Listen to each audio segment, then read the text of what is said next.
Many of us have either struggled or are struggling with self-image, insecurity, and doubt. But what if I told you that ancient Stoic philosophy may contain fundamental principles that could provide the keys to supercharge your sense of self, increase your inner confidence, and your ability to shrug off negativity of the world around you? Over the next few minutes, my goal will be to show you that Stoicism does include things that can do this, and I'll describe how we can apply these timeless principles to transform the view we have of ourselves and of the world around us. In this video, we'll break down some of the roots of low self-esteem, and we'll discuss specific Stoic strategies that we can use to guide us on our path to self-improvement.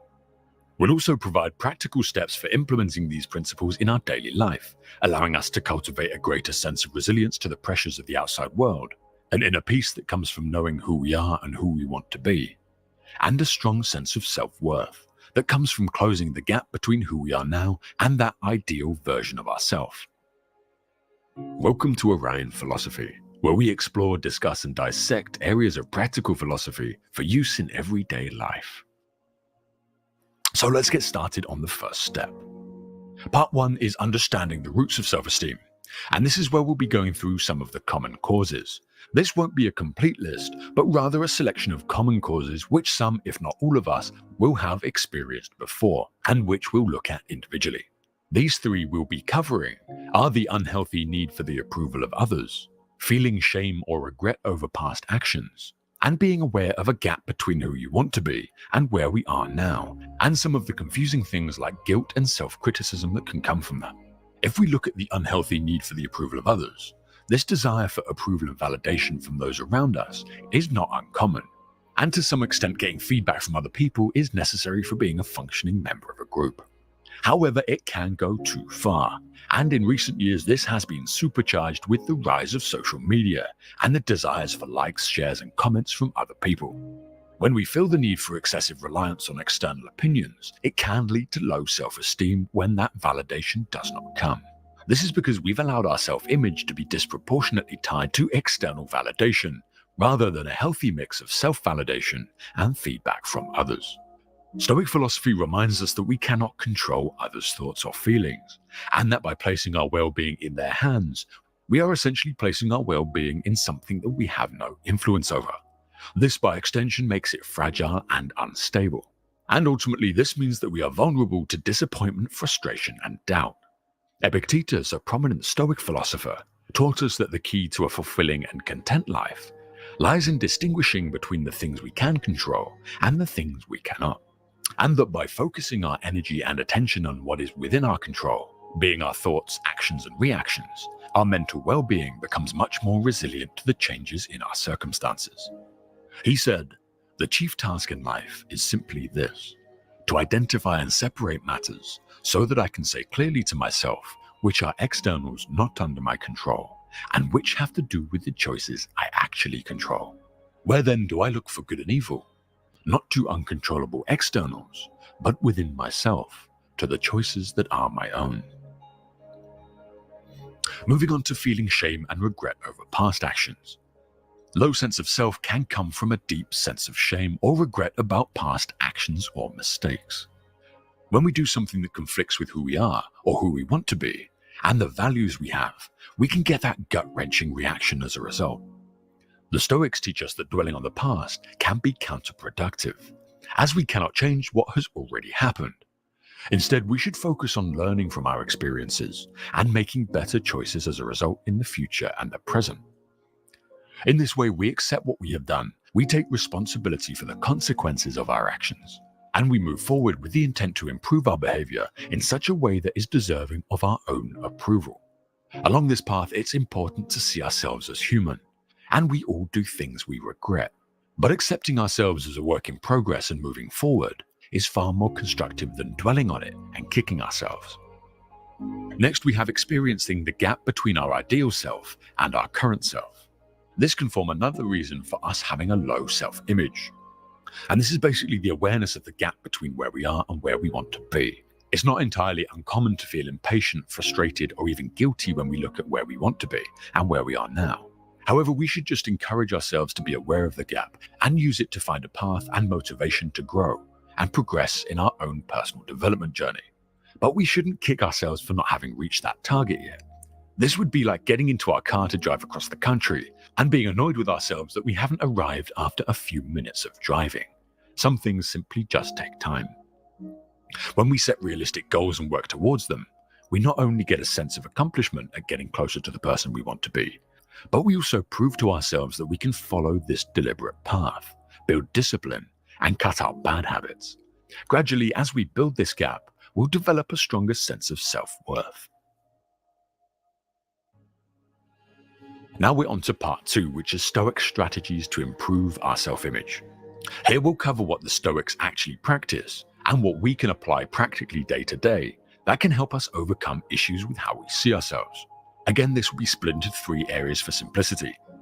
The first area will be focusing on what we can control and letting go of what we can't, for which we'll look to the Stoic philosopher Epictetus. The second part will be cultivating independence from external validation, for which we'll look to Marcus Aurelius, the Stoic philosopher and Emperor of Rome. And thirdly, we'll look at how the Stoics act in accordance with virtue, wisdom, courage, temperance, and justice. And for this section, we'll look to Seneca, the Roman statesman and ancient Stoic philosopher. So, focusing on what we can control and letting go of what we can't. Epictetus, the slave-turned-Stoic philosopher, devoted a large part of his teachings to the importance of focusing what is within our control while letting go of what is beyond our control.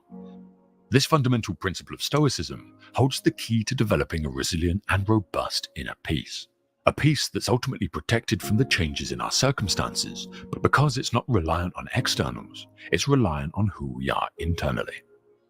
To fully understand and apply this concept effectively, it's essential to recognize that our thoughts, actions, and reactions are the only aspects of our lives that we have direct control over.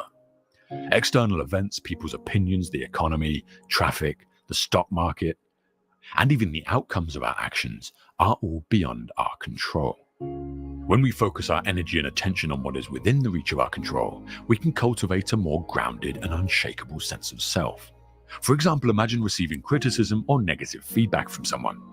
While we cannot control their opinion of how they deliver the feedback, or indeed the opinion itself, we can control how we respond to it.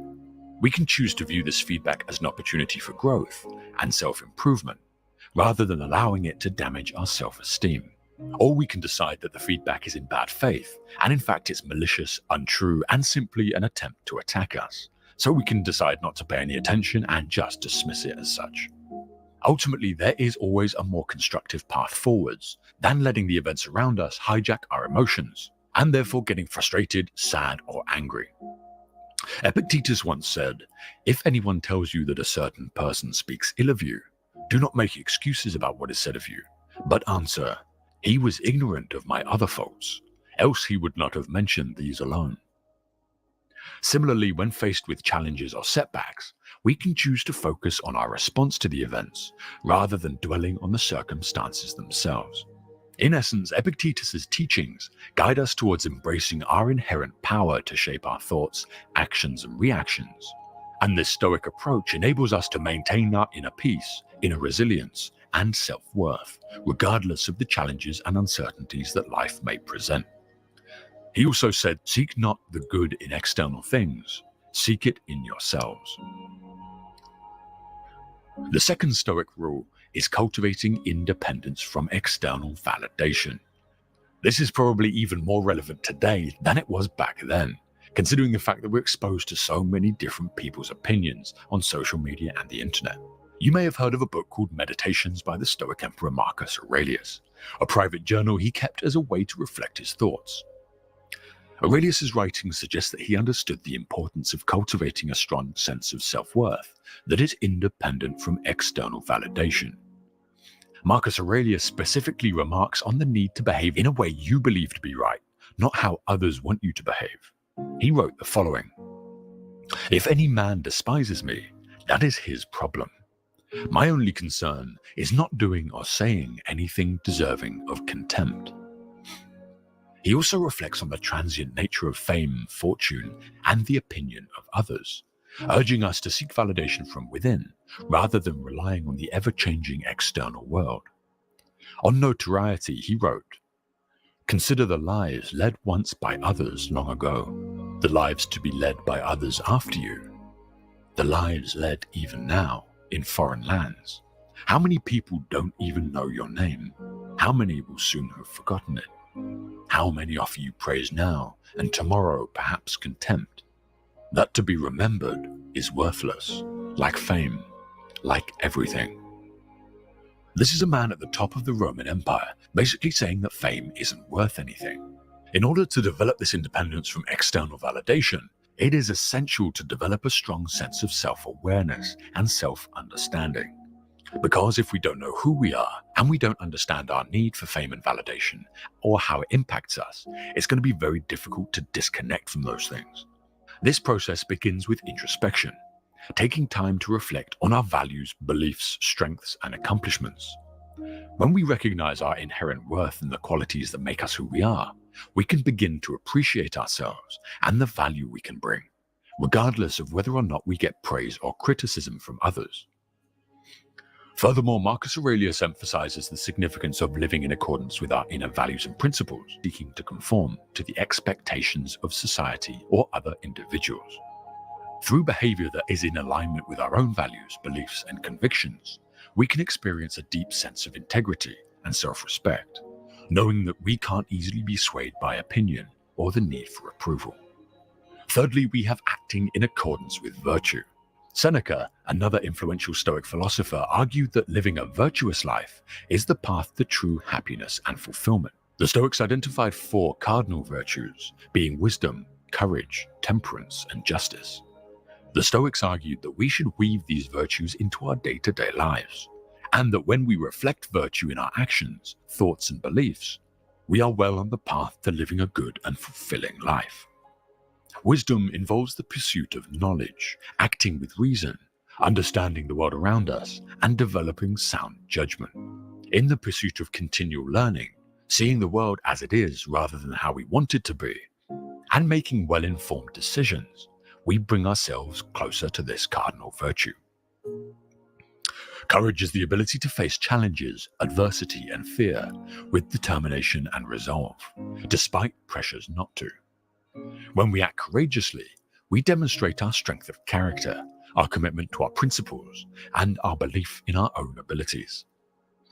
The virtue of temperance represents moderation, self-discipline, and self-control. By practicing restraint and balance in our thoughts, actions, and emotions, we develop a sense of mastery over ourselves, which in turn enhances our self-esteem. Justice encompasses fairness, equality, and moral righteousness. By acting justly towards others and ourselves, we can build a strong moral compass. These things, to many of the Stoics, were the greatest form of good, and behaviors that help us develop a state of mind that is steadfast and fearless. Seneca once wrote, "For what prevents us from saying that the happy life is to have a mind that is free, lofty, fearless, and steadfast, a mind that is placed beyond the reach of fear, beyond the reach of desire, that counts virtue the only good, baseness the only evil, and all else but a worthless mass of things, which come and go without increasing or diminishing the highest good, and neither subtract any part from the happy life, nor add any part to it. A man thus grounded, whether he wills or not, necessarily be attended by constant cheerfulness, and a joy that is deep and issues from deep within, since he finds delight in his own resources, and desires no joys greater than his inner joys." It is not an easy thing to do to consistently reflect these virtues in every aspect of life. Even Seneca was self-aware enough to understand his own limitations.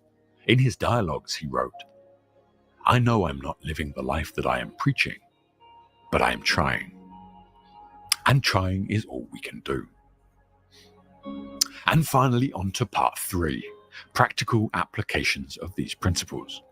When we apply these principles to our daily life, we can learn to close the gap between who we are and who we want to be. And again, for simplicity, I've split this into 3 steps. Firstly, how we define our ideal self and set clear goals. Secondly, how to identify habits to start and stop to help bridge that gap. And thirdly, how to plan and implement these tools in our daily life. So how can we define our ideal self and set clear goals? Generally, the journey towards building anything new begins with an understanding and imagining where we want to be. If we create a definition and an image of the person we want to be and how we want to act, we create a powerful compass that can guide our thoughts, actions, and decisions. Seneca once wrote, "If a man knows not which port he sails, no wind is favorable." That is to say, if we try to move forward without a clear destination, we have no idea if the direction we're taking is for better or for worse. To define this version of who we want to be, we'll need to dedicate some time to introspection and self-discovery. We need to reflect on our core values, our strengths, and our aspirations, and consider how Stoic virtues of wisdom, courage, temperance, and justice resonate with our own personal beliefs and how we can integrate these into our daily life. Next, we can visualize how the person we want to become would act in different areas of life, such as our relationships, our career, our personal growth, our health, and our well-being. Make sure to be specific and detailed in your visualization. For example, how would the best version of you deal with an argument in your relationship? The clearer you make this, the better your compass will be for setting goals and shaping your actions. Personally, I find the best way to do this is meditation, finding a quiet spot and sitting for some time dedicated solely on this task. Others like to journal, and others like to take voice notes. Really, you can try any number of things and just find what works for you. Once you have a clear understanding of the above, you can translate this vision into specific, measurable, achievable, and relevant goals. If you throw timing into this, you basically get the SMART acronym that's used in the business world: specific, measurable, achievable, realistic, and time-orientated. But if you're anything like me, this workplace jargon can send a shiver down your spine. But here it actually has some value. For example, if you aspire to become more disciplined and more focused, one of your goals might be to establish a consistent daily meditation practice within the next 3 months. When we work towards these goals, we gradually embody the traits, principles, and virtues that underpin a fulfilling and purpose-driven life unique to us. Moving on, how do we identify habits to start and stop and help bridge the gap? So, having defined your ideal self and set clear goals, it's time to evaluate your current habits and behaviors to determine which ones serve you and which ones hinder our progress. This recognition of habits that you should keep and that you should change will create the foundation in transforming your life to be aligned with who you want to be. A good starting point here will be to list our current habits and categorize them as either beneficial or detrimental to our goals of being who we want to be. Being honest with yourself during this process is the hardest part, because generally we're going to feel the pull of creating stories that validate some of these behaviors that we know deep down we should stop. For each detrimental habit, consider an alternative habit that is in line with your goals. For example, if you find that excessive screen time is impeding your ability to cultivate mindfulness and focus, you might replace this habit with a daily meditation practice or journaling practice. On the other side of the coin, we need to identify habits that we either need to continue or we need to adopt to get closer to our ideal self. These habits could include regular exercise, adopting a healthier diet, engaging in meaningful hobbies, or dedicating time to learning through reading, attending courses, school, or classes. Be specific about what these habits will look like in your daily routine, as this will help you implement them much more effectively. Once you have identified the habits you need to start and stop, prioritize them based on the impact they have on your life and your ability to achieve your goals. For me personally, I find it better to focus on 1 or 2 habits at a time, primarily because it stops me from getting overwhelmed and it makes it much more likely that I'll stick with them. It is also worth noting that sometimes starting something can be very difficult. In this case, we choose the smallest possible step forward and then just build on it over time. In these cases, our motivation might not be there, the discipline that requires development hasn't been developed, and the pull of activities that keep us where we are is too strong. So choose the smallest possible action and build on it. Maybe this is taking a glass or a plate from your bedroom to the kitchen. Maybe it's picking up a book instead of turning on the PlayStation. Maybe it's uninstalling Instagram. Or maybe it's getting a cheap gym membership and going once a week. Whatever it might be, we can always start small and build. And that is everything for today. I hope you found something that you can use in your daily life and get closer to the person that you've been aiming for. Much of this is common sense, but I tend to forget simple pieces of advice and need a reminder every now and then, so I hope this has helped you too. Thanks for listening, and I'll see you in the next one. If you're interested in learning more, you can subscribe to our YouTube channel, Orion Philosophy, or you can find more information at orionphilosophy.com, where a lot of this information is in blog form. And we have the Orion Academy, which is 6 foundational principles on which to build a solid personal philosophy. This is extremely dangerous to our democracy. This is extremely dangerous to our democracy. This is extremely dangerous to our democracy. This is extremely dangerous to our democracy. This is extremely dangerous to our democracy. This is extremely dangerous to our democracy. This is extremely dangerous to our democracy. This is extremely dangerous to our democracy. This is extremely dangerous to our democracy. This is a dangerous groups that we're dealing with now. We live in a time where just standing on basic rights is heroic because we're also used to giving them up day to day.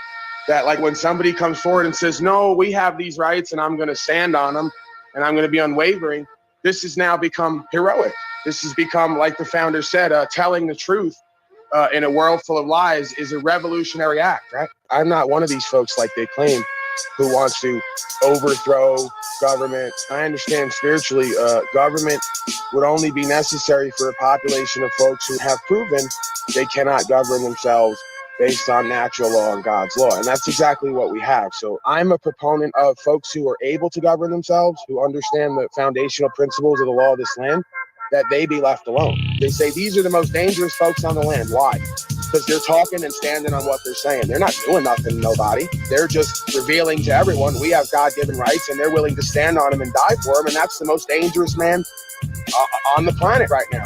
Right now, the rest of the slaves, the ones who self-identify as trustees, whether they know it or not, part of the United States federal corporation, federal body politic, they have a duty and obligation through contract to uphold the policies and codes. Because now, again, there's 2 classes of being. There's a privileged class of being under the law, and then there's a protected class of being. Most of us have opted into being a privileged class where we get privileges and benefits in exchange for essentially our rights by contract. So majority of folks are entering into a contract. They have made themselves a part of a corporate body politic, and therefore they have an obligation to fulfill that contract. If they want to correct that status and that standing and that presentment, and therefore renegotiate on that contract, right, and go back to being a man or woman on the land, then they're not subject to policy and code. They're only subject to the law of the land and essentially God's law, right? A set of laws that's in our conscience. It's discoverable. We can come to know it and do it, and we will create a kingdom of heaven out of that. But because we do not seek the truth and be set free, we are born into a certification program where a legal person is created, an all caps entity is created, and we spend the first 18 years identifying as that entity everywhere we go, taking our birth certificate and our social security down to DMV, getting ourselves a license for a right we already have. A license is synonymous with doing business and commerce. At a certain point, they created a group, a corporate capacity, where everybody opts into in order to be kept safe, right? This is sort of the movement of the idea in my mind of the republic into a demosocracy, where, okay, you identify as this member of the corporate body politic, you're agreeing that you want to be kept safe. And we see this now, where folks are going to their government to be kept safe and being given benefits and privileges. You have a split now, bifurcation, where the republic has now become a demosocracy in a lot of people's minds. There is no more faith structure. There is no more family structure. The state has essentially been moved in as our cosmic parents on every level. They've taught us through the public schooling system funded by the state that we need them. And if you don't accept that premise, then you are an extremist. You're trying to threaten everybody else's safety. So we see the tiptoe and march toward complete collectivism and mob rule and demosocracy, all backed by a technocratic component where everybody is tracked, traced, and surveilled. And if you don't follow policy and code, then you're deemed to be essentially an enemy combatant. As far as the Declaration of Independence goes, policy, statute, and code is only given the force of law through the consent of the governed. So we're being compelled to follow statute, policy, and code, but we have not been given full disclosure and notice, and we have not signed the contracts properly, right? So these folks are running around overthrowing God's law and the law of the land. They're not even banging on original principles. They're just out here harming themselves and each other, doing whatever they want to do. This is ubiquitous. All classes of society has lost their original mission statement and does not follow their principles and their own policy and code. They've just become completely reprobate, ego unbound. They're going to do whatever they want to do because they're going to chase money and they're going to chase status and power, and they've relinquished their original status and power straight from the supernatural. Any man or woman born on this land that does not uphold the original principles, precepts, and philosophy of law, because ignorance of the law is no excuse, you are damned to a form of spiritual judgment. I don't care if you think it's funny, you think it's a big joke. I'm telling you, the karmic and dharmic law of this realm, if you continue to create and stand on wrongdoing and defend it and enforce it, you're going to bring about demonic conditioning in this realm. You've already seen it. I don't know where you folks have been. We're already there. And you're damn well down with it.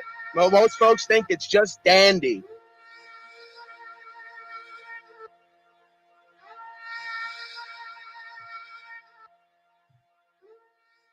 Greetings, folks. We're back at the office. We got Brian O'Shea, as he's been called. Bring him right in. I have a Rebel studio in the back that I'm going to screen here quickly. This isn't appropriate. Yeah, that'll work. Rebel Studio, can I see you and hear from you, sir?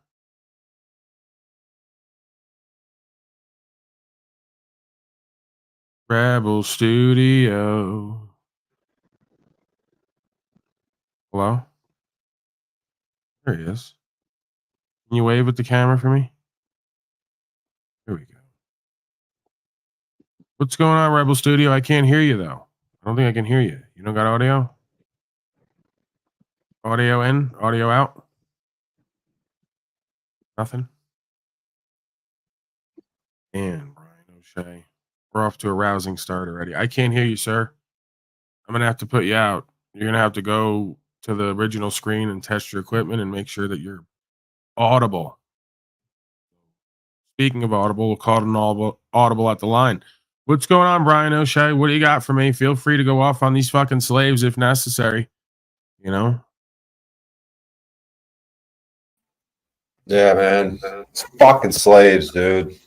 What do you want? The slaves online, or do you want the slaves in person, dude? Which one do you want me to go off on, dude? You go off on whoever the fuck you need to go off on, who needs to hear it. Somebody's got to hear it today. Somebody's sucking Brian O'Shea's dick today. And I don't want to be offensive for all maybe the new viewers who've come over from Brian's. It looks like slim to none, if any. By the way, the channel Brian mentioned last night on High Impact Flicks, the other Brian Young, High Impact Flicks, here's the deal.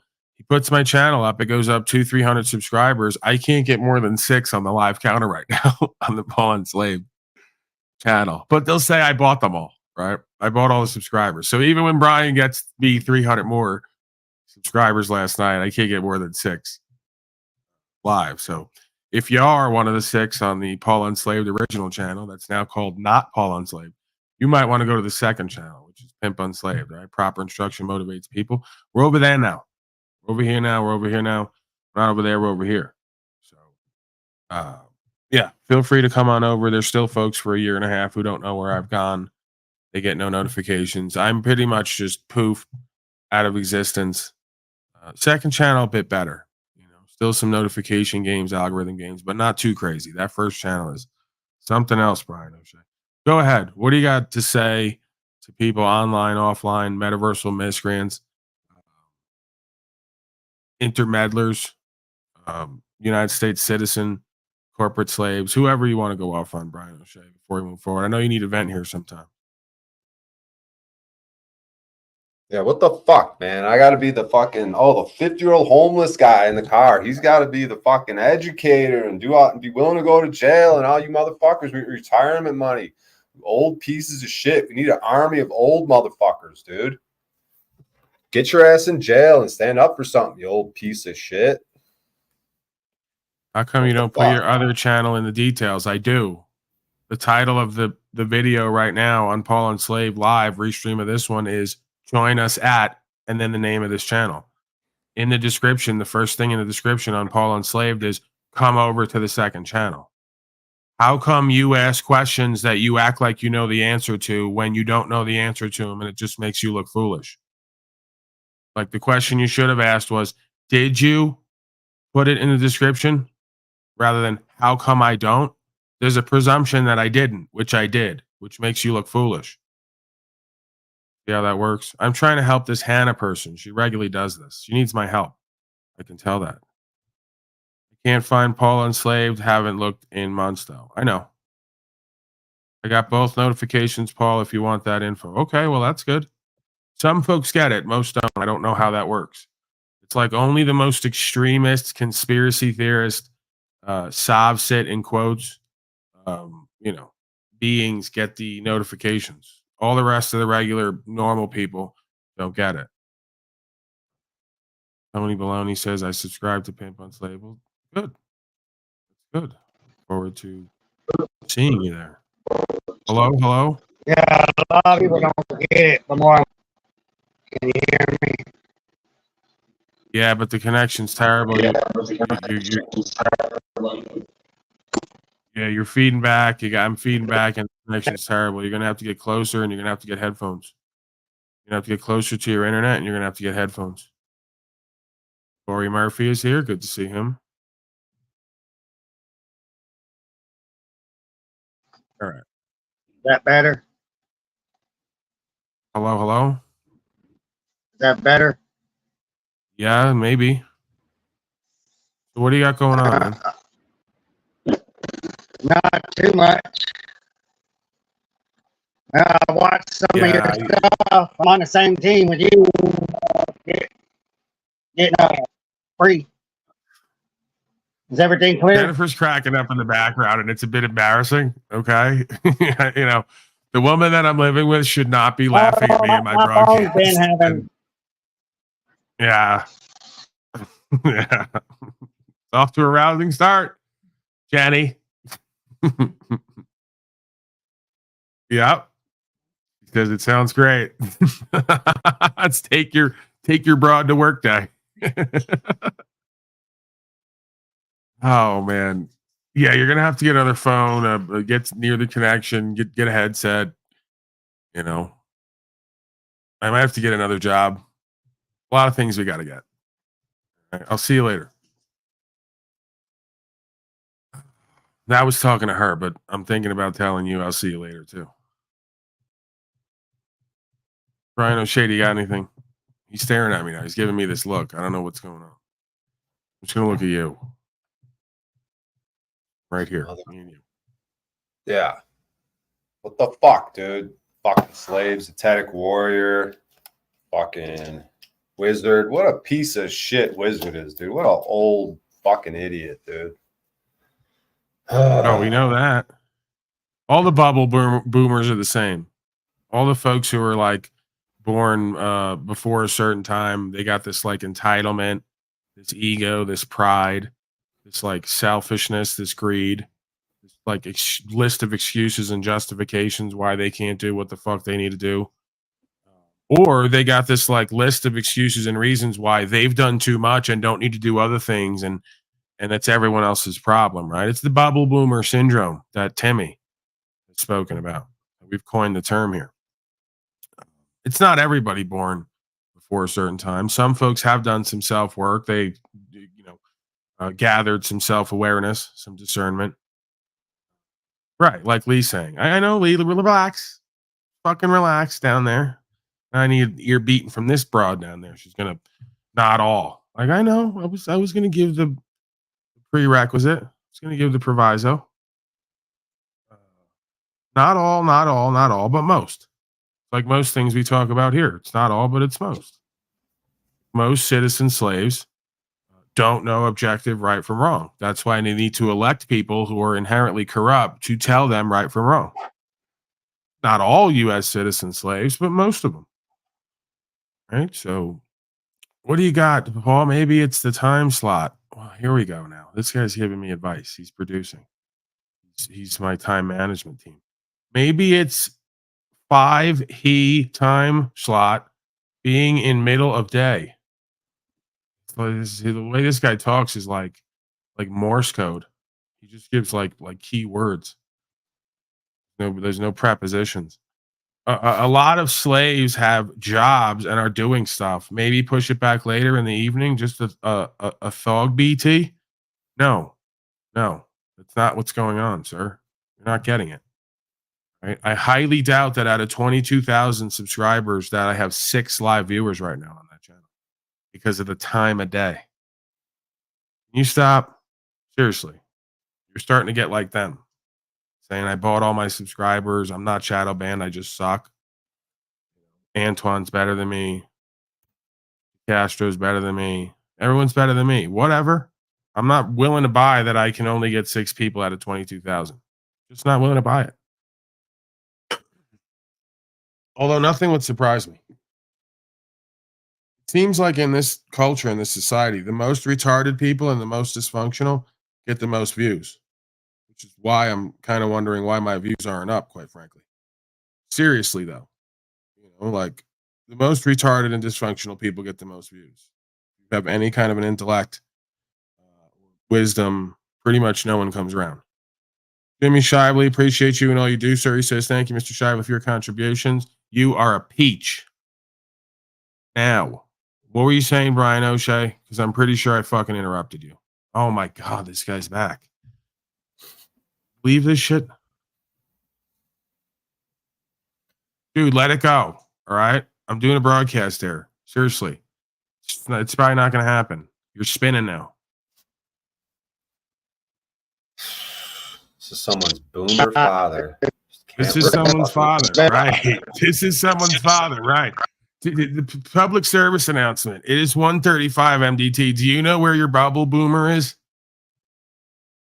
Please come get him.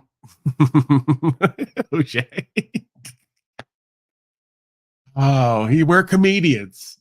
That's what that is. It's not insulting, right? I'm not insulting and being mean. I'm a comedian. So is Brian O'Shea. Go ahead, Brian O'Shea. You were saying before you were rudely interrupted, not only by me, but by this guy again. Old motherfuckers. You know, I had a talk with a guy in the community today. You know?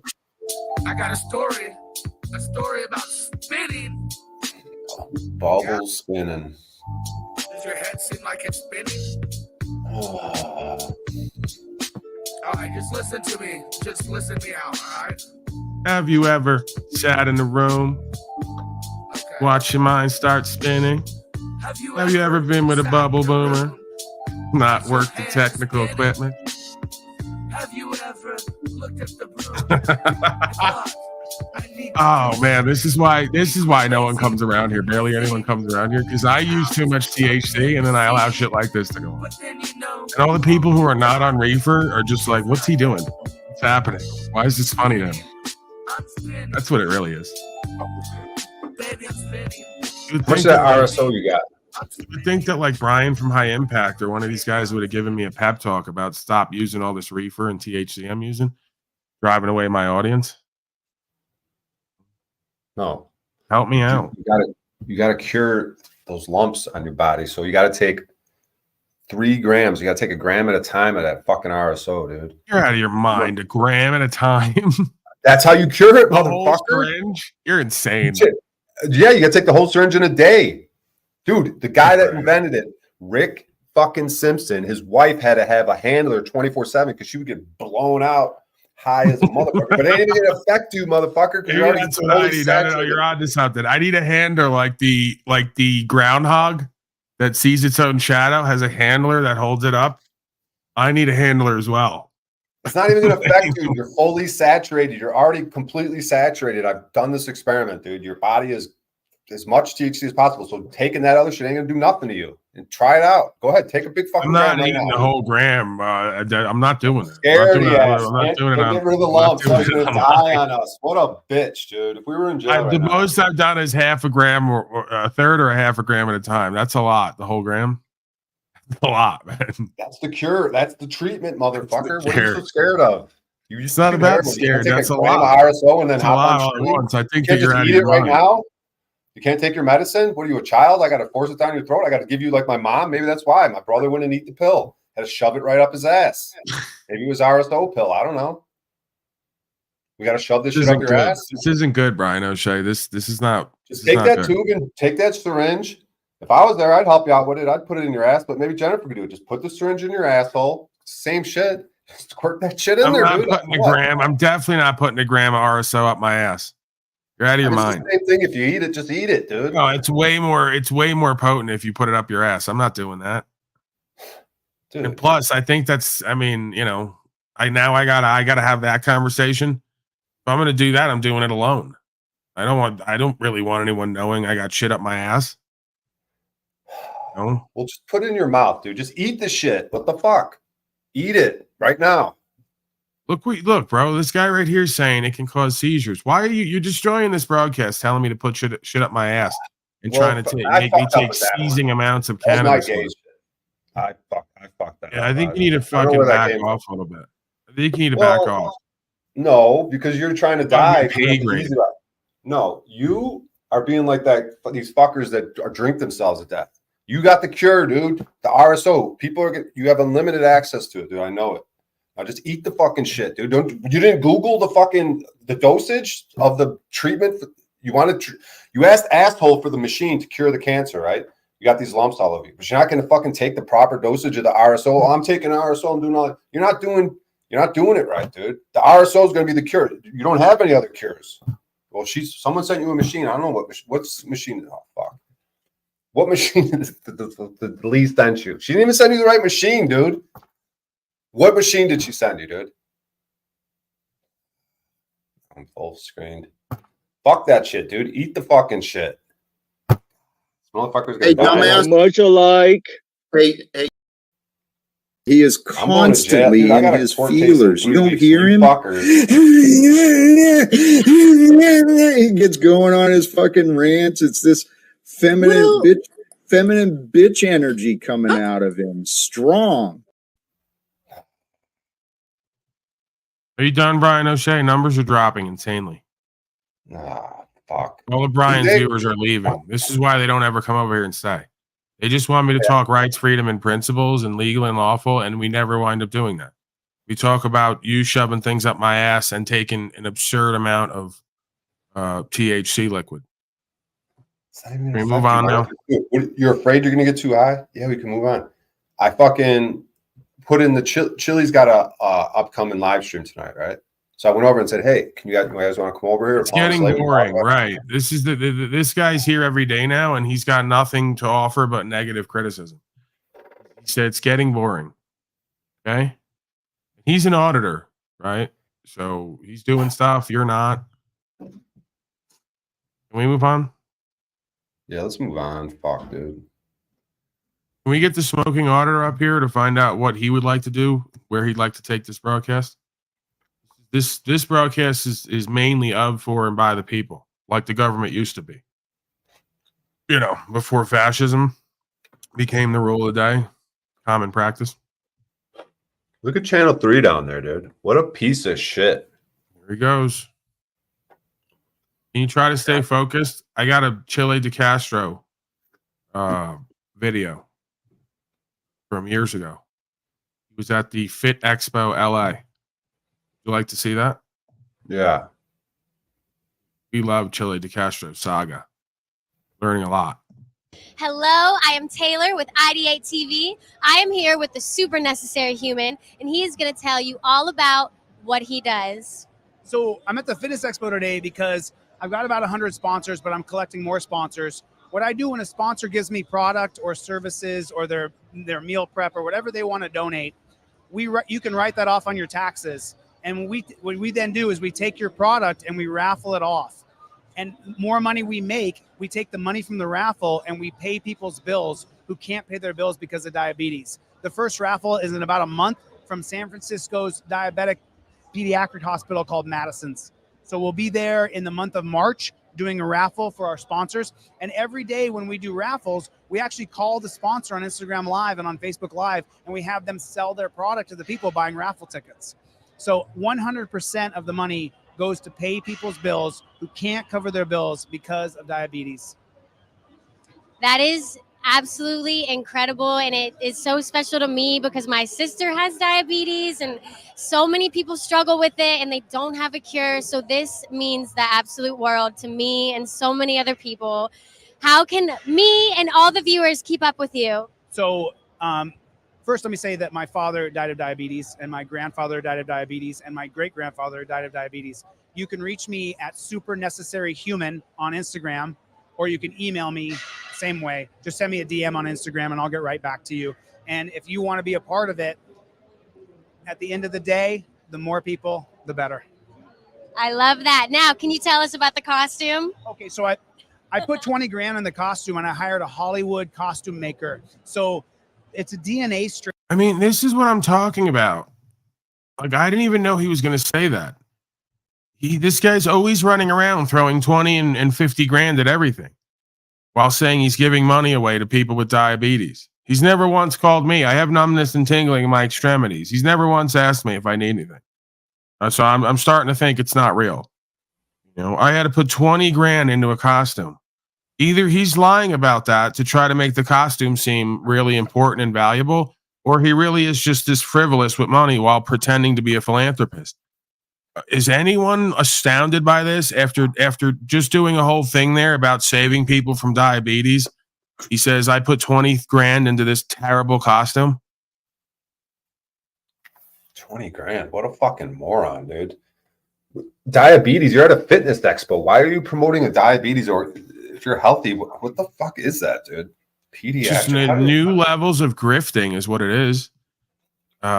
This kid hasn't found a gambit that he hasn't latched onto to try to promote himself to fame and fortune and influence.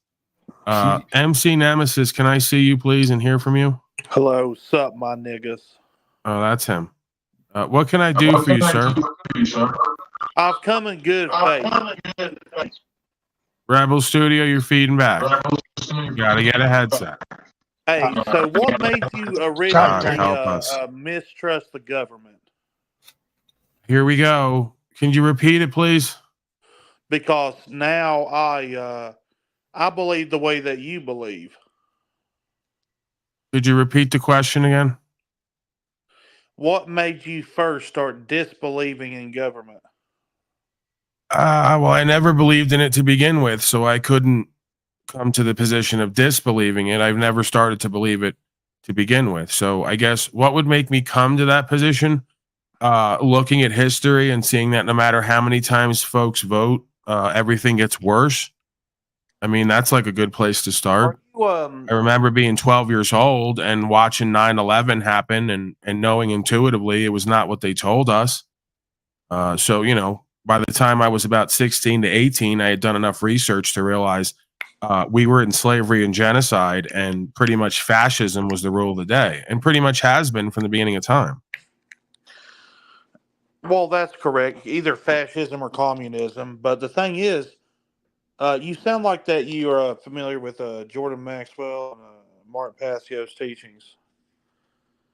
I'm familiar with a lot of folks to some degree. And I like that. I recently discovered Mark Passio, and I believe him.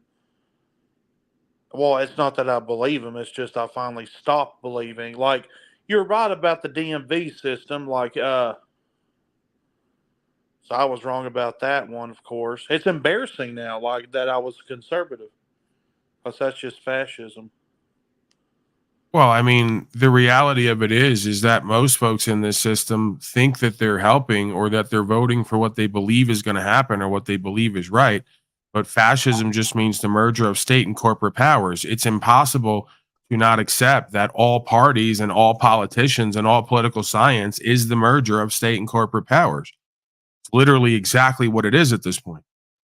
You know, it's to the point where the average court case has nothing to do with loss, injury, and harm, a debt that has to be paid, or a wrongdoing. It's all about enforcing statute, policy, and code and corporate policy for revenue, right? Just like the IRS, subsidiary of United States Corporation, a division of, you could argue, not really part of, but a subdivision of. It's all just using statute, policy, corporate code to generate revenue off of United States citizen slaves who are identified as part of a federal corporation. That's what democracy is. It's communism, it's collectivism, it's fascism. All the isms are the same. Essentially, when you get right down to how they turn out, they all turn out the same. So, these folks tell you they're Republican conservatives, but they're doing democracy. How could you be a Republican if you're not doing activity of the Republic? You're doing democracy, which is mob rule. People voting in order to change the individual's rights and the individual's ability to choose. It's ridiculous. So you are aware of the social engineers behind the scene that are basically controlling everything. The religion, the Druid system, which is the system they created, money, banks, stuff like that. If you're aware of that, like the word banker means Cana, comes from Canaanites, the Phoenician Canaanites. Right. And basically, like, you're part of a religion.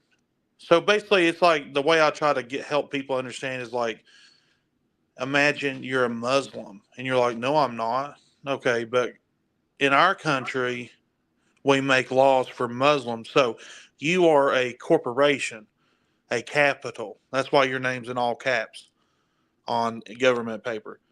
So they make a duplicate, a doppelganger version of you, and that's what they rule over. And well, it's essentially the creditor.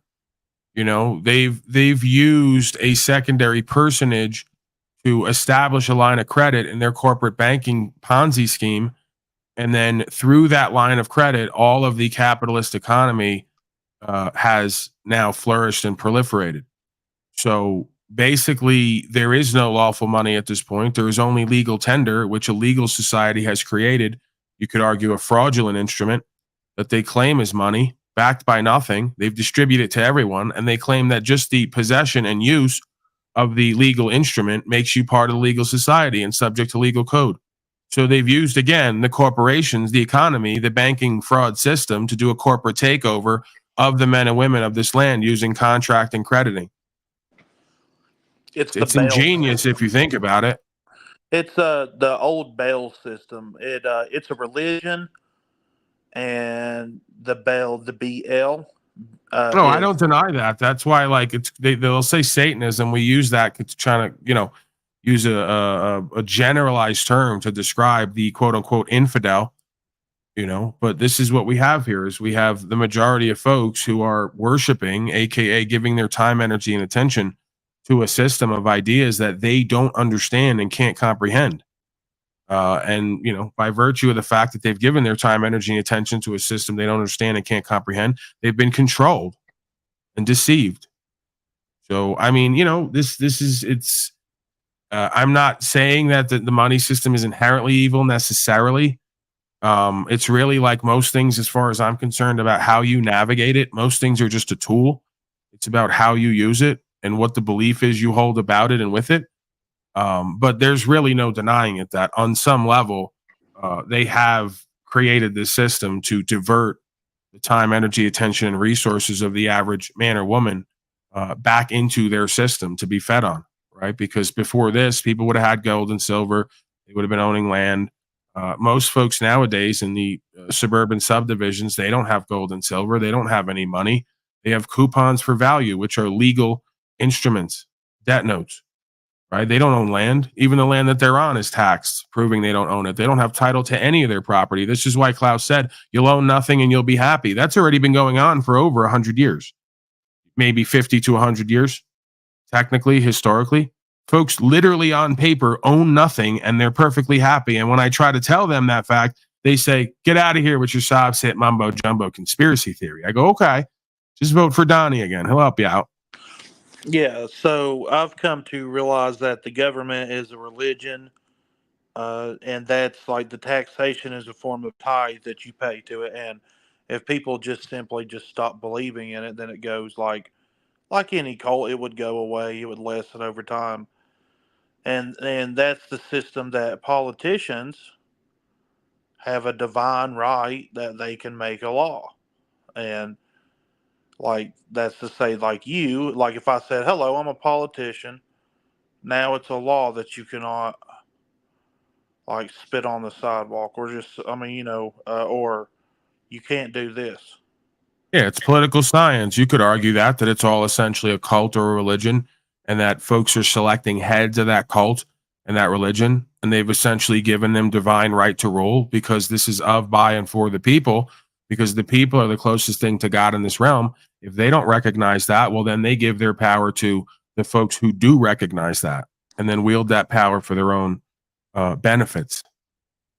So yeah, man, you can characterize it in and of the world as a religion, but let's not forget we're in a universe and it's subject to God's law and the dynamic of quote unquote good and evil, light and dark. So, this is just the nature of the consciousness and awareness of man and woman. If it does not develop a practice of faith and understanding self and the world, it just by just the conditions and the environment and the state of beingness, it predictably, the self goes into ruination and degradation. This has been this way from the beginning of time. It didn't matter what land you were on and what you called the government. Government means mind control, and it's only engaged in by folks who are of the shaitan. This is what I tried to explain to De Castro. If you're going to do governance, you do it as a man or woman on the land. You don't do it by putting on a costume and taking on an alternate state of beingness, an alternate title and status and standing. Right. So, yeah, they just don't understand. These words and terms mean something. It communicates ideas about the realities that we experience, and there are overlays to the reality. This is what I consider to be the first artificial intelligence overlay before it was electrical. Right. We are electrical beings. We are systems, dynamics based beings. Right. We are a computer, biological computer. So And they gave us these words and terms and used an AI overlay to hack into our individual and collective system to take control over us and our future and our destiny. Well, you're correct in the sense that humans are programmable, but so when we come out of the womb, right, we are not good or evil. We're just programmable. And Right. I would like to, and what you're describing. So, who keeps the system of slavery in place is the cops and the military. So, No, who keeps the system of slavery in place is the average man or woman, because they've filled out the contracts and given their time, energy, and attention and resources to the conceptualization called United States. right, but Without their time, energy, and attention, belief, and resources, this thing could not continue. and that's what I'm saying. Like the whole IRS, the taxation system, the only way that it can work is through violence and coercion. Like you have a group of people that have a special right that they can kidnap people, and they call it arresting. And they's like, well, I put on a badge and a uniform, so I'm a cop and I can arrest people. There's no such, like, there's already objective morality, like you described. Yeah, these are just beliefs. At some point, folks got together and said, we're calling ourselves this, and we have a belief that we can do whatever it is that we feel necessary in order to keep what they consider to be order. This is why I say government is a figment of your imagination. It requires your participation to exist. If you were not taught any of this crap and you did not buy into it, you would just be, as you say, a neutral, programmable human who would be aware of universal law and would have no need or necessity for a system known as governance. It's superfluous. It's beyond what's necessary. A being who understands objective right from wrong and can govern themselves does not need to be governed from without. The governance happens from within. And don't forget that the cops and the military are responsible for murder and all kinds of nasty stuff. Like, they're the real Satanists. Like, that's why they're order followers. So they don't think like, I know, like you think that they do, but they actually just, whatever they're told, they'll do. Yeah, that's the definition of a bad human being, a human being who does what they're told without using their own conscience to come to a conclusion. It's just a terrible way to, you actually have people that, and they'll protect P words, predators and stuff, and they'll go out and and they're politicians. Like, all they do is serve politicians. And I tell people, even in my small mountain town, it would take 30 minutes for the police to arrive. That means I would have to prepare to be under 30 minutes of gunfire So, like, the police literally, they don't do anything. And it's all volunteers on the road, like all volunteers made cars. And I mean, the roads are, I mean, not really maintained that well. And that's because, like, if there was no government, they would be maintained. But government actually restricts and inhibits people instead of just letting us grow. Because the grocery stores volunteers, cars. What else is volunteers? I mean, just about everything you could imagine is that, like, if you can name, like, the government literally does nothing. And people think, yeah, they do. The education. Yeah, but there's private schools. And if they would stop stealing your money, guess what? You would have 30% extra money to go out and just Right. hire Technically, educators. nobody's stealing the money. You folks have been taught and accepted, whether it's directly or indirectly, if not from the public school system, from your neighbors who've been taught by tax people. You know, they've all been programmed with this idea that there is no alternative other than identifying as United States citizen and paying the tax obligations. Right? The folks are not trying to retain their original status and standing on the whole. They're not saying, hey, whatever I create or what I produce is mine and nobody else has a right to lay claim to it. They're not giving notice and waiting for a response. And if not getting a response from the quote unquote IRS, putting them in default and then standing on that communication and that claim at court. They're not doing it. So you can't say technically that they're stealing or they're forcing. You folks are filing. You're filing and identifying as withholding agents and United States corporate agents, trustees, submitting yourself to an obligation that you believe you have to pay, or if not, go to jail. Right? So there's a chain of title here. You know, there's words and terms, there's definitions, there's status and standing, jurisdiction, subject matter, not geographical. Folks don't want to look at any of this. They just across the board go, gotta vote, gotta pay my taxes. That's the right of a U.S. citizen. Right. That's not the right of man. Man does not sprout from the earth, essentially, and have to give taxes to some corporate body. Man does not sprout from the earth with himself and God and his community and have to vote for a corporate daddy from the top down. Right. It's like folks are so enslaved and mind controlled, they can't even imagine a world where they're born right out of their mother, free, into a forest or on a land with no other impediments other than their conscience as far as how they're going to govern themselves. This is how deep we are into the mind and heart control and fascism, where they just take it for granted that it's real and we're all subject to it. It's not. It's a hallucination. It's mental illness. It's emotional illness.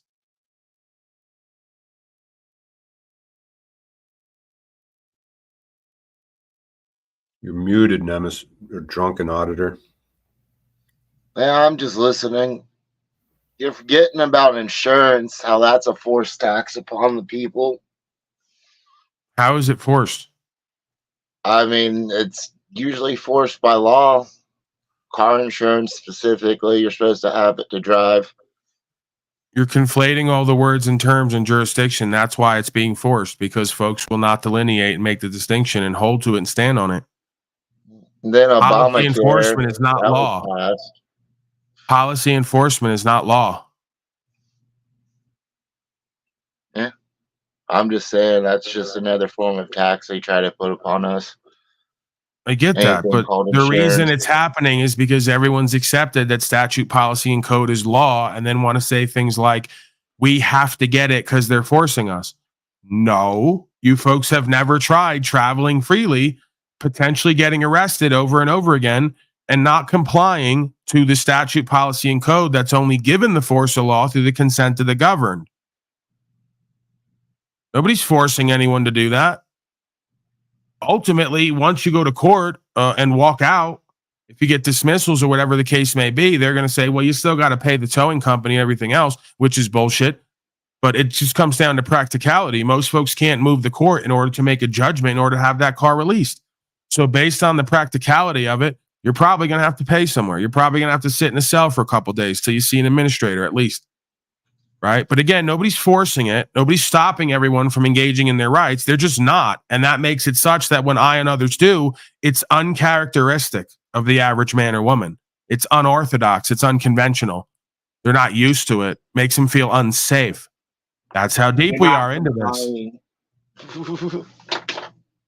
Right. That's how deep we are into this. That folks are still whining and crying instead of upholding their rights and the law while conflating policy, code, and law and not upholding their rights and the law. And then they wonder why when they get stopped, it just seems like everybody and their brother says code is law and now you're going to be punished because you didn't do what we say. That's how deep we are into this. Quite frankly, if you folks don't like wake up quickly by the thousand and just start not complying with statute, policy, and code and correcting the record and your status and standing on record, we're going to civil war historically, people. No, I'm not saying I'm doing it. No, I'm not funding it. No, I'm not going to start it. No, I will not be a part of it as much as possible. But that's where we're at. We're so deep into fascism that now we're going into world war and probably civil war because you folks think statute, policy, and code and the law of the dead and corporations, corporation, dead speaker, you think that's the law of the living man and living God. So we're going into disempowerment, degradation, and pure fascism. You could say Holocaust 2 or 3.0. It's been done before. It'll be done again. Why wouldn't it be? This is a spiritual realm. It's a spiritual dynamic, first and foremost. It becomes physical and manifests itself based on our thoughts, emotions, actions, inactions, understanding or lack thereof. This is pure cause and effect. You don't know God. You don't know truth. You don't know objective right from wrong. You don't know law. Well, guess what? You don't know yourself, and you're going to be governed, enslaved, deep into fascism, mind, and heart control. And you're going to whine and cry and suffer the whole way while conflating all the words and terms and not getting it right. We got G here. Let me bring him up. G, is that you? Bottom G? Tim, how are you, sir? How you guys doing? Hello. Yeah, man. Right. It looks like civil war is going to happen because the sheeple will never wake up. Even if they do wake up, they can barely see, feel, hear, speak. Right. They've used so little of their brain capacity for so long in their life that by the time they do wake up, it's like dealing with a retarded child. Not to be directly offensive, clinically retarded. Like how many thousands of times do I have to go over the difference between statute, policy, and code and law? And the fact that God makes law, men and women interpret the law using their conscience locally. Men and women cannot make laws. They can only create corporations and do business and write up statute, policy, and code for their business. The rest of the humans can only opt in through contract and consent. That's what's going on. Right. It takes like 2 seconds to pull up case law as far as Supreme Court goes. You can literally talk to your phone and ask it anything. 3 seconds later, it shows up, you know, you got case law.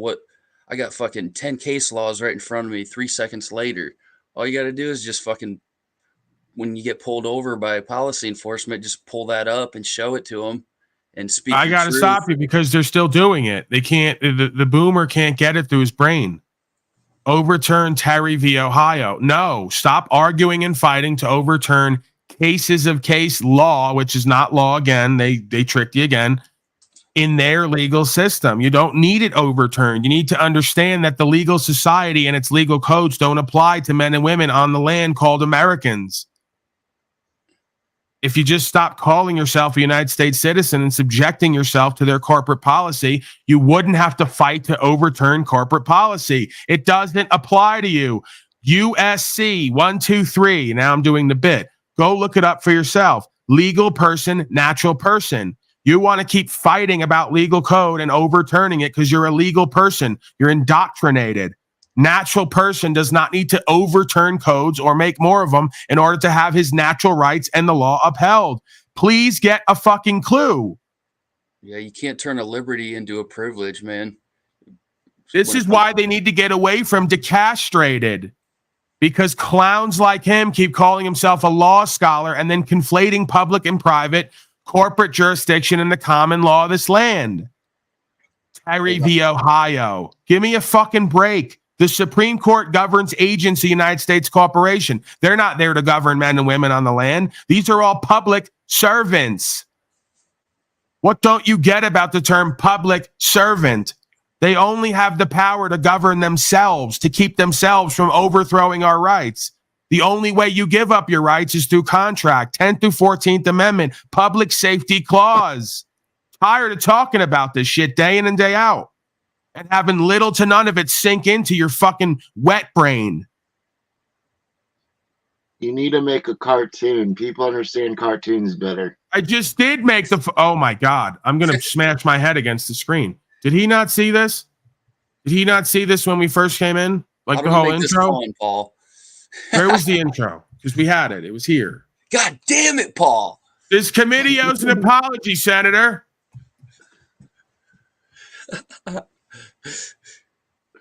Oh, no, I did not see no cartoon when I came in. All right, yeah, no, we didn't see. He needs a cartoon now. No, I had this. It's not quite a cartoon, but it's close enough. If it's not a cartoon, it's not worth it. I know, because all the fucking, deadheads out there need a fucking cartoon in order to learn how to be a man and a woman. I know.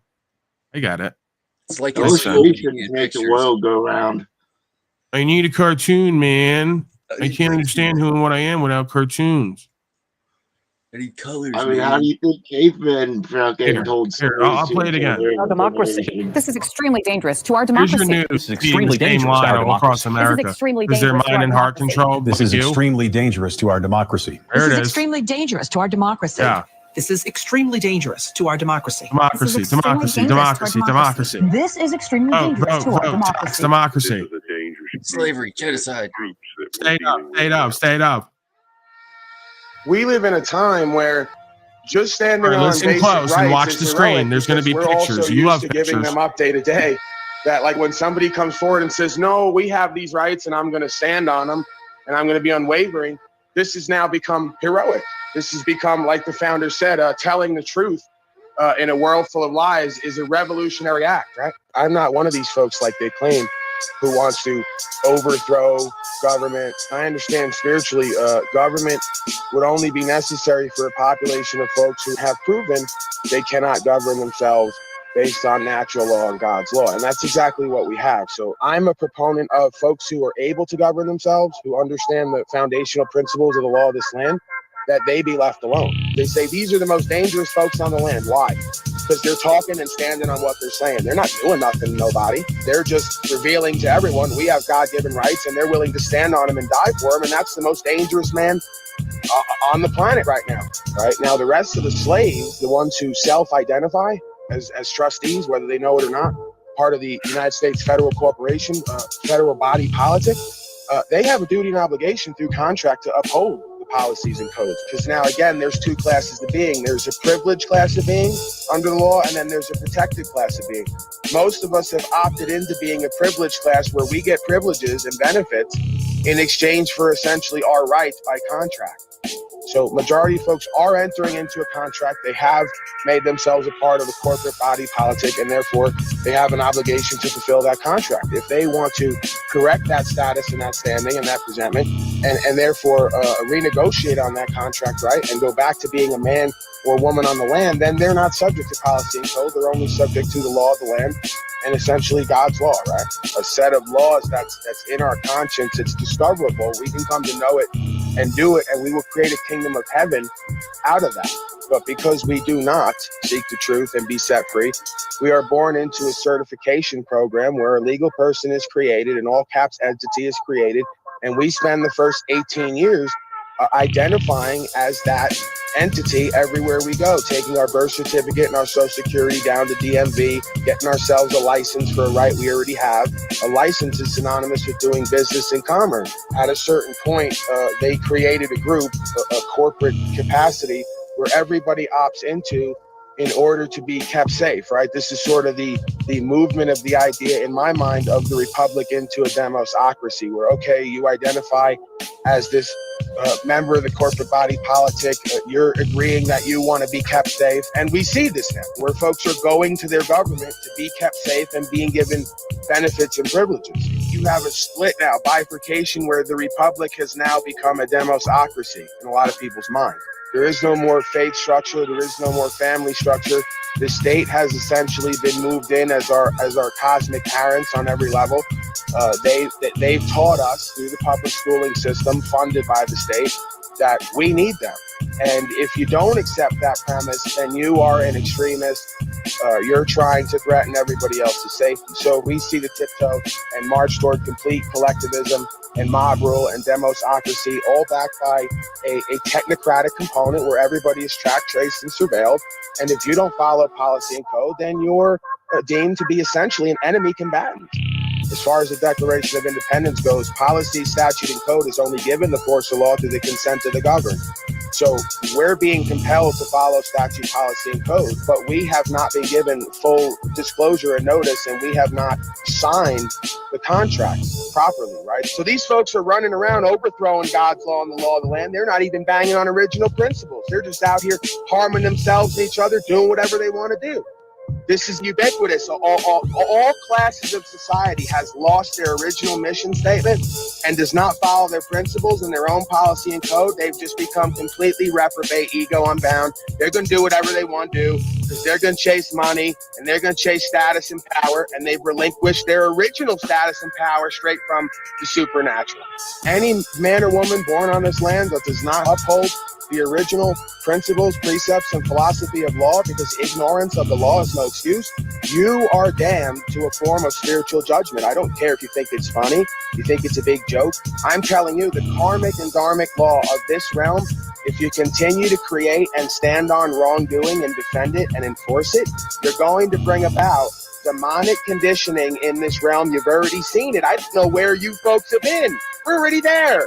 And you're damn well down with it. Well, most folks think it's just dandy. Did you get that? That wasn't quite a cartoon, but there were some pictures there. There was some definitions, some U.S. code. I don't know. Jumped around too much. Started off black and white with the last Yeah, one. I know. Forget it, man. Don't even worry about it. You know what? I'm easily distracted by shiny things. I And know. bright colors. I know. Just pay the tax, vote.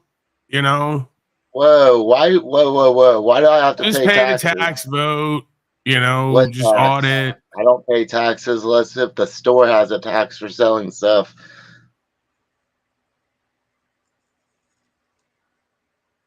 Your thoughts, Brian O'Shea? Would you like to question this man, Brian O'Shea? You want to question this guy? You're a drunk, huh? No, I like to smoke, but I changed my name so I wouldn't be getting a free advertising. Seemed like a complaint he was talking about in a few episodes ago that I was listening to. You ever get arrested for driving with no plates on your car? No. Do you hand over your license, registration, insurance when you get pulled over? I mean, sometimes I have them, sometimes I don't. Why would it matter? I plead the fifth. Sometimes you hand over your license, registration, insurance. Sometimes you do. What did you just say? Drunken auditor? It depends on the situation. Who's pulling me over? Why are they pulling me over? Are they even talking? Am I even going to stop, or am I going to go through that cornfield over there? When's the last time you drove through a cornfield running from cops? Plead the fifth? I don't know. I'd rather not say on mine. When's the last time you've done something fun? What, getting arrested for not handing fucking driver's license, insurance, and registration? Is that fun? Cocaine, gay shit. Fucking.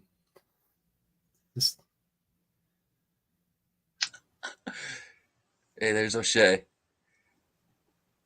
Did we ever figure out if this orangutan has license, registration, and insurance? Pull him over. Did you ever get a code written up?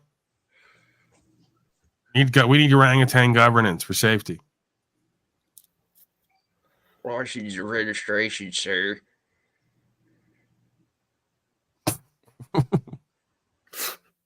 All right, where are we going with this? It's pure insanity already, right off the bat here. Oh no, I'm just here for laughs. All right, well, hang out. We're going to high impact flight. Here's the deal, Brian. We're back on good terms again. You're in my respect again. Right? I want to believe that, like he told me, he's just a bit gullible and doesn't get it. So, like, you know, I'm going to work with him for him and others to understand this. So maybe we can make a change with ourselves and this land. If not, I'm pretty sure we're fucked. We'll see where that goes. For now, we're going to go to Looney Bin DMV encounter. Let's see what goes on here. Holler out if you want to comment. If you want me to stop it and make a comment, feel free. And he thought he'd go ahead and record and document his experience. Well, right now I'm just taking pictures and video. Are you with the news or something? Yeah, I guess you could say that. Yeah, I'm an independent journalist. All right, well, then I have to call my district manager because we're not supposed to be having no video taken. Oh, really? You didn't ask permission. On top of that, you just started taking pictures. Don't take my picture. Yes. Don't take my I'm picture. sorry. Because I can have you sued for that. You can? Yeah. Really? Yep. I can have you sued too. And I can show everybody online just who you are. Really? So No, so you can't can take my picture. so you can do it, but I can't? I won't do it unless you, but I already told you that I didn't like it. I don't want you taking my But picture. but so you can do it, but I can't. No, That's what you're I saying? don't want to do it, but I want to see who's taking my picture so I can show it that I've asked Oh, you politely. I'm sorry. to not take my picture. What's your name? You're What? gonna need to get out. Oh. You're gonna need to get out on that. You're Because you didn't ask. you're a public employee, aren't you? You work for Maryland? You don't work for the No. you're contracted to the state. That's totally different. So you So have this the wrong building for that. so this isn't public property? What do you mean this isn't public? This isn't owned by the state? It is owned by the state, but R- it's contracted. Right. So it's public property, But you were right? not authorized to take I'm, video. we- most certainly am. You just don't take it, and I told you specifically, again, telling me, I'm- don't take my picture. I'm most certain. Well, I'm here to conduct business, and well, you're refusing to let me do my business? Sorry, it's Monica at 19. We have a gentleman who is taking video of the front of the building, and he comes in the office and still running video. Wow. And we asked him not to take our picture and put us on video. He's saying he's an independent reporter or whatever, and he's. Hold on. Here you go, sir. Who is Here you it? go. It's Who is my it? district manager, Who is my that? boss. Who is that? Her name is Lori. It's my Lori. boss. Please take me off of camera. Hello, Miss Lori. Hi. How are you? Who? How you doing, sweetheart? Phone up to his ear. What? Like, there's an officer here now. How is it against the law to what? He's not supposed to be taking hold video on? of this building. You know what? The police are here. They'll educate you. Yeah, I get, this is their boss. Here, you want to talk to their boss? No. Okay, that's Miss Lori. An officer actually just walked in. What's the issue? I have no idea. I just came in to do some business, and they're getting crazy on me. I don't know why he's here, actually. He didn't say, he just wanted. I did say what I was doing. You're But- probably they're not going to do business with you while you're recording. Nope. They're not going to She's do it. calling our operations manager right now, so. Really? How can I help you, sir? So I can't handle the Please take business. my face off the camera. Are you not a public employee? You're not. Public employee she might be, but Right. you could still be. You are a interfering public with her. official. If she does not want to be on your camera, you cannot film her if she says don't film her. Really? Who are you? My name's Officer Morgan, And your badge number? 027. And you're telling me that because she doesn't want to be filmed, She I'm not doesn't allowed. want to be filmed, you can't film her now. And that's against the law? Yes, it is. It really? What law is that? It's on the books. It's on what book? You're invading her privacy. Really? Public and private merger area. This is a state That's building. not a public area. That's And this restricted area. most certainly is a public area. This is. That's not. You can't just arbitrarily walk back behind the counter because you feel that it's a public area. Who walked behind the counter? No one. Okay, so what am I doing wrong again? You're filming them and they don't want to be filmed. Well, tough Do you have noogies. business? So, I do have business, but they won't take care of it. So Why are you being like this? You are an officer of the law, correct? That's correct. So you swore an oath Absolutely. to uphold the Constitution, That's correct? correct. So why aren't you doing it? I am doing it. Really? Yeah. Well, so what exactly? Explain to me what you're doing I'm then. not explaining anything to you. You don't have to explain anything to I don't have me. to explain anything to Do you know what the First Amendment is? Absolutely. And you Are you doing this as a part of your job? Or are you just doing it for shits and giggles? I'm recording my I was going to record my transaction, but these ladies are They- being They ignorant. very much refuse to do business with you. Really? They Yes, can sir, refuse business. Absolutely. Really? So you're gonna tell So you're gonna tell him that so you want me to leave? Is that what Yes, until you turn that you camera want? off. So what am I trespassing now? Is that what I'm doing now? Since they want me to leave, am I trespassing now? That's up to them. Really? So then what's going to happen? Because I'm not leaving until I get my business taken care of. Well, you haven't even stated your business, sir. Exactly. I have stated my business. What is your business? I told you I'm an independent journalist working on a story. You don't want to help me with my problem? Not as long as that camera. So you'd rather my registration get canceled than help me, huh? That camera's on, I'm not answering no questions, and I'm not helping you, whether I get fired or not. Whether you get, so you don't care about your job. That's great. That's beautiful. You want to educate these women on the First Amendment? Since you know, well, why don't you educate me then, since you know everything, Officer You're the one Morgan? standing here recording. You educate yourself. I've already educated myself. That's why I'm here. Okay. Okay. That's why I'm You here. have no business with me, so I have no business with you. I don't have any business with you? You're an officer of the law. You're a peacekeeper. Let's be clear too that this isn't relegated to one gender. This is inauthentic corporate males and females. The phrase I use oftentimes. This is how they do business. This is how they live life. Everything's an appeal to emotion and false authority. Well, we don't like it. We don't want it. They don't care about what's true and right and correct. They don't care about what's functional. They don't care about what's godly and righteous and virtuous and true. It's all about what they want, what they don't want, what they like, what they don't like. That is the average citizen slave member of the public at this time. They don't have any other system of principles and values that governs what they think, feel, and do, and what they choose, even politically or religiously. It's all about what they want and don't want, what they like and don't like. Slaves will always support what they want and don't want, what they like and don't like. They will never observe themselves and the creation and find out what is true and correct and objective. That is the problem here with everybody.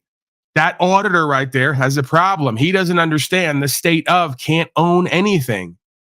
He's going in there saying, isn't this state property? If it is the state of property, which they'd like it to be, even though they can't own anything, they'd like you to believe that, then you don't have natural rights there because it's state of property. It's a corporate entity. They run it by policy. Policy could just mean that whoever's involved today doesn't like what you're doing and they're asking you to stop and they're going to ride with that. This is what you're not getting. It's like we're all born into Walmart. You can't see that we're born into Walmart. You's all put on the fucking paperwork and the vest and said you're part of Walmart and then wonder why the manager's going to tell you what to do, when, why, and how. And you're going to yell, I have rights. You've been born into a corporate construct and you don't know how to navigate it. You can't even see it for what it is. And when you go to speak, you're not making any sense. How could it be state or public property? If it's public property, well, then it's the property of the private individuals who occupy it in the collectivized version of what we call the public. If you're claiming it's state property, well, then it's property of the state of, which is a corporate entity that subjects it to policy along with you being there. Yeah, exactly. Why are you claiming publicity and public arena and state of property for where you get your rights? You don't understand objectively right from wrong. You don't understand God and the first line of the Constitution and where you get your rights. And you keep saying shit that makes no fucking sense. Because just like those postal workers, the auditors and the conservatives and Republicans talk from feelers, not from facts. They talk from what they want to be true and don't want to be true, what they like and don't like. They're not speaking about the objective or even the subjective facts of the U.S. Code, the state of code, the difference between the state of California and California state, there's two of them. So if it's California state property, then by proxy, it's your property, my property, his property. We all have a vested interest in it because it's the property of the people who live on the land. If it's the state of California's property, well, then it's property of a corporate entity, and it's a subsidiary of United States Corporation. They duped you. They've got you all duped right out of your power, the word, and position. And you keep appealing to the inside of the system because you can't see outside of it. You keep thinking that's where you're going to get your rights and power back. You're just going deeper. You need to be understanding what I'm speaking and understand, and you need to communicate it to them. The difference between the public and the private, legal and lawful, the state of versus California state, or any other state of versus the state. The same thing I had to educate the sheriffs on when I was on Arizona state trust land, not state of Arizona, Arizona state. They're two different things. I don't care that you think that I'm an idiot because you won't go look at it and understand it. Paulie's talking in circles. He's doing word salad. No, the law is expressed, not implied. The reason that they're called Arizona state or the state of Arizona is to confuse the dummies who all think it's one thing and the same thing. It's not. So I had to educate them. This is Arizona state trust land, not state of Arizona. That means the United States Corporation has no claim to it. Neither does the state of Arizona, which is a subsidiary of the United States Corporation. If this is Arizona state trust land, it is of, by, and for the people who live on that land or use that land, upkeep and maintain it. Right? So, this is the complete misunderstanding from one side to the other. They don't understand the difference between Arizona state and state of. I have to send them back to the drawing board to look at the code and the definitions and the chain of title and get them to understand the difference between legal and lawful, the corporate versus the common law. I have it on record at the state of Colorado court or Colorado state court, depending on what jurisdiction you come in and retain. Because one is corporate administrative, public safety. One is common law constitutional. You could even argue the common law constitutional side, if you're not very careful with your words and terms, will loop you right back over to the administrative, public safety, corporate side. Because the Constitution, 10th through 14th Amendment, creates the jurisdiction of administrative and corporate law and how it applies, and the idea of public safety. So you got to be very careful to retain the common law, universal law, and the initial stages of the constitutional contract and bind them to it. Make them aware of who and what you are and which jurisdiction you're occupying. The privileged class as defined by U.S. Code or the protected class. See, American nationals would be considered a protected class. They're born on this land. Their land is the nation. The law of their land is that their rights come from God.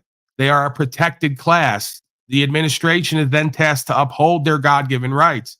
The privileged class, those who vote and pay tax and engage in the political body politic known as demosocracy, are under an unspoken social contract to follow the statutes, policies, and codes of their representatives.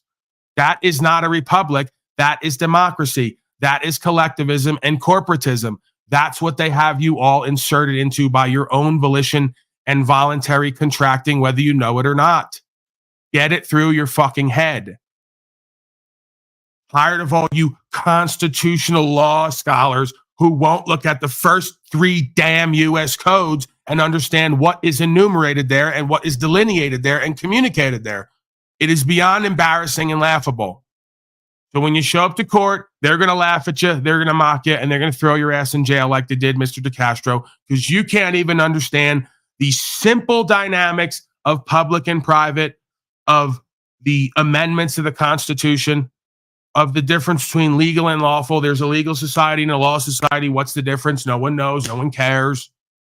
Because in their mind, it's all one thing. It's all one reality. There is no separation from the reality. All the courts are courts of law. They're not. The majority of you folks, by the time you show up to that court, you're already under contract to be in a commercial zone, administrative court. You've never even seen or operated, commercial term, at a court of law once in your life because you've not retained your status in your jurisdiction. So by the time you walk in there, you're already deep in administrative clauses. You're already deep in the corporate aspects, the maritime admiralty. Right? This isn't sob sit mumbo jumbo. This is the reality of what they have going on. The whole world is pimping and hoeing. You just don't know it. And when I try to show you the words and terms and the etymology straight from the US code and thousands of year old words and terms, they just glaze right over. Their eyes get glazed over and they go back to voting and paying the tax and telling me they're a republicard. It's beyond frustrating. Right? To put thousands of hours into this and have a bunch of clowns running around getting all the views and all the money, misappropriating it, lying to the people, and then ignoring what the fuck I'm saying that is backed by the definitions and the facts of the matter. It is beyond frustrating. You wonder why the Christed being eventually took a whip out and started whipping people? He was so sick and tired of the centralized bankers and all the sheep slaves around him just not getting it. How this is working, how the crediting system is working, how the banking system is working, the economic system, the spiritual system, the courting system. I'm not complaining necessarily. I'm not a victim.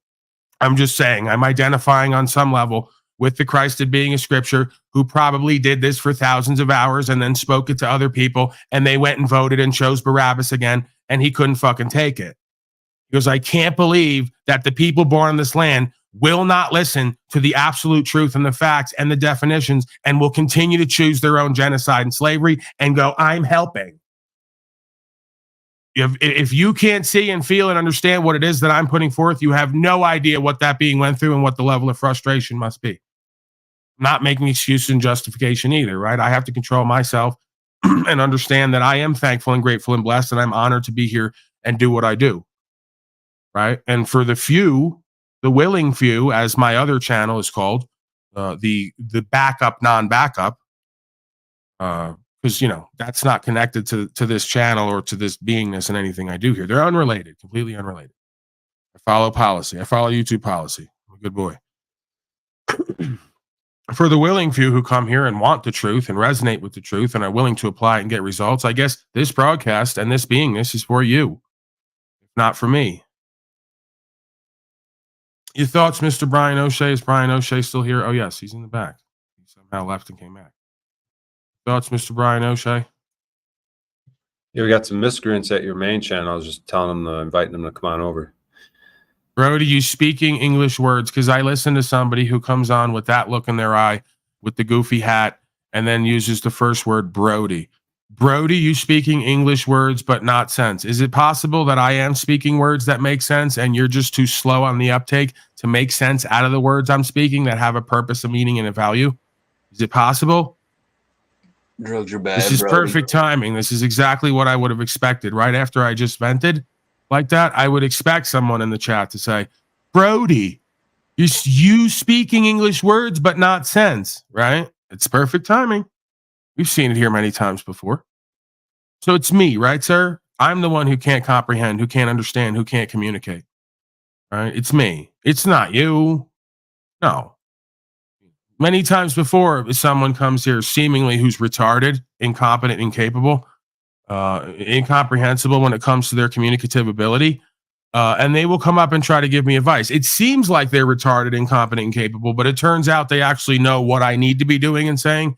And they will give me pointers like, hey, bro, you're just saying words, but they have no meaning. And I go, holy shit, thank you for being here. Because oftentimes I need a little bit of criticism and critique to get me back on, back in alignment for the audience. So it's a good possibility. This has happened many times before. And maybe it's just my ego. I don't want to accept that you have an understanding of me and what I'm doing that I don't. I'm lacking in self-awareness right now. Your thoughts on any of this, Brian O'Shea? Please help me out. Is he right? Am I Brody O'Shea? Am I speaking English words that make no sense? Is that what's happening right now? Am I not aware of it? Oh, you're good. These piece of shits are over there.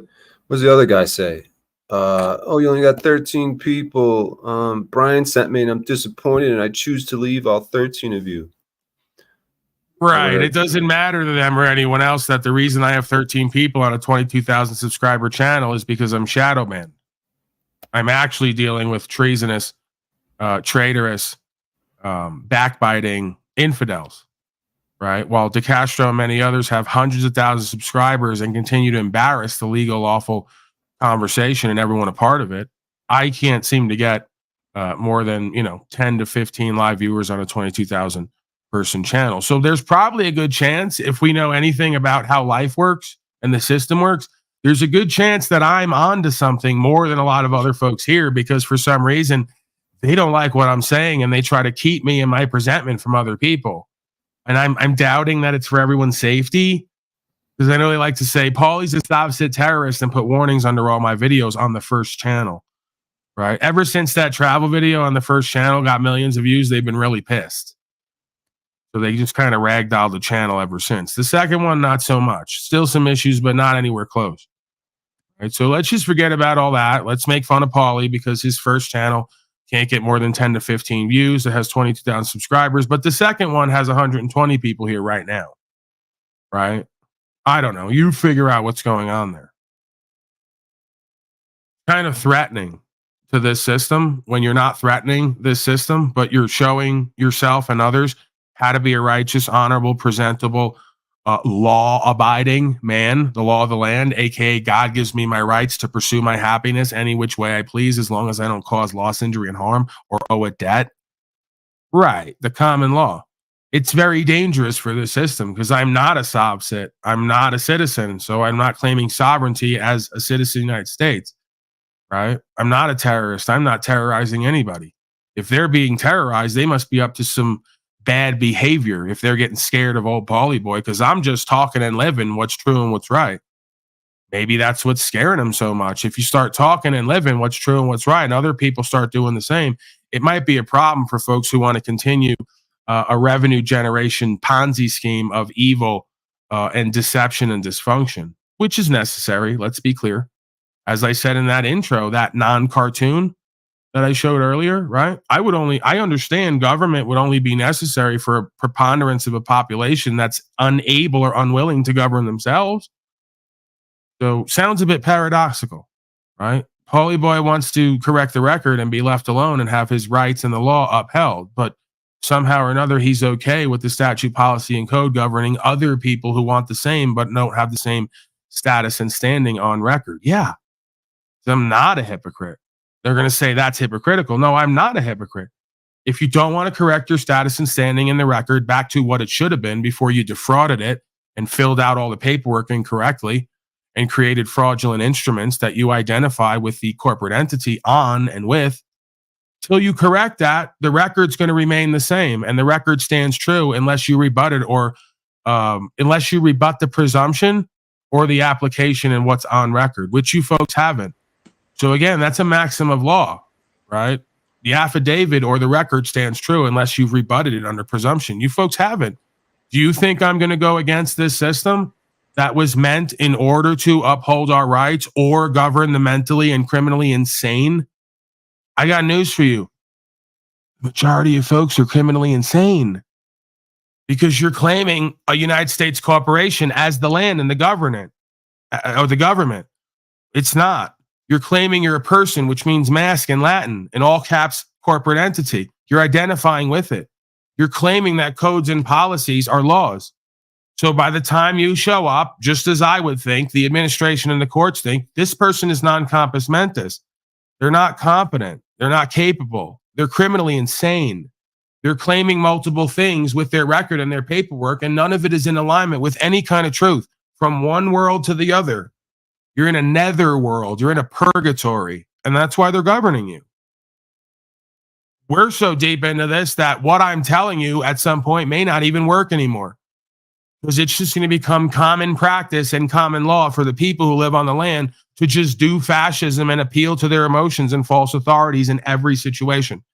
And to just not even consider that man or woman has any power or voice left or ability to choose. We're on the way there. I don't think we're there yet, but we're definitely on the way. So all them codes that don't apply to you now at some point will come true because they're all written in future tense. All persons shall So when you take your marks and you submit your jurisdiction and you put the Neuralink on and they turn you into a corporatized machine, that day it will become true for you, whoever you are. All persons shall, right? On that day, it will become present tense.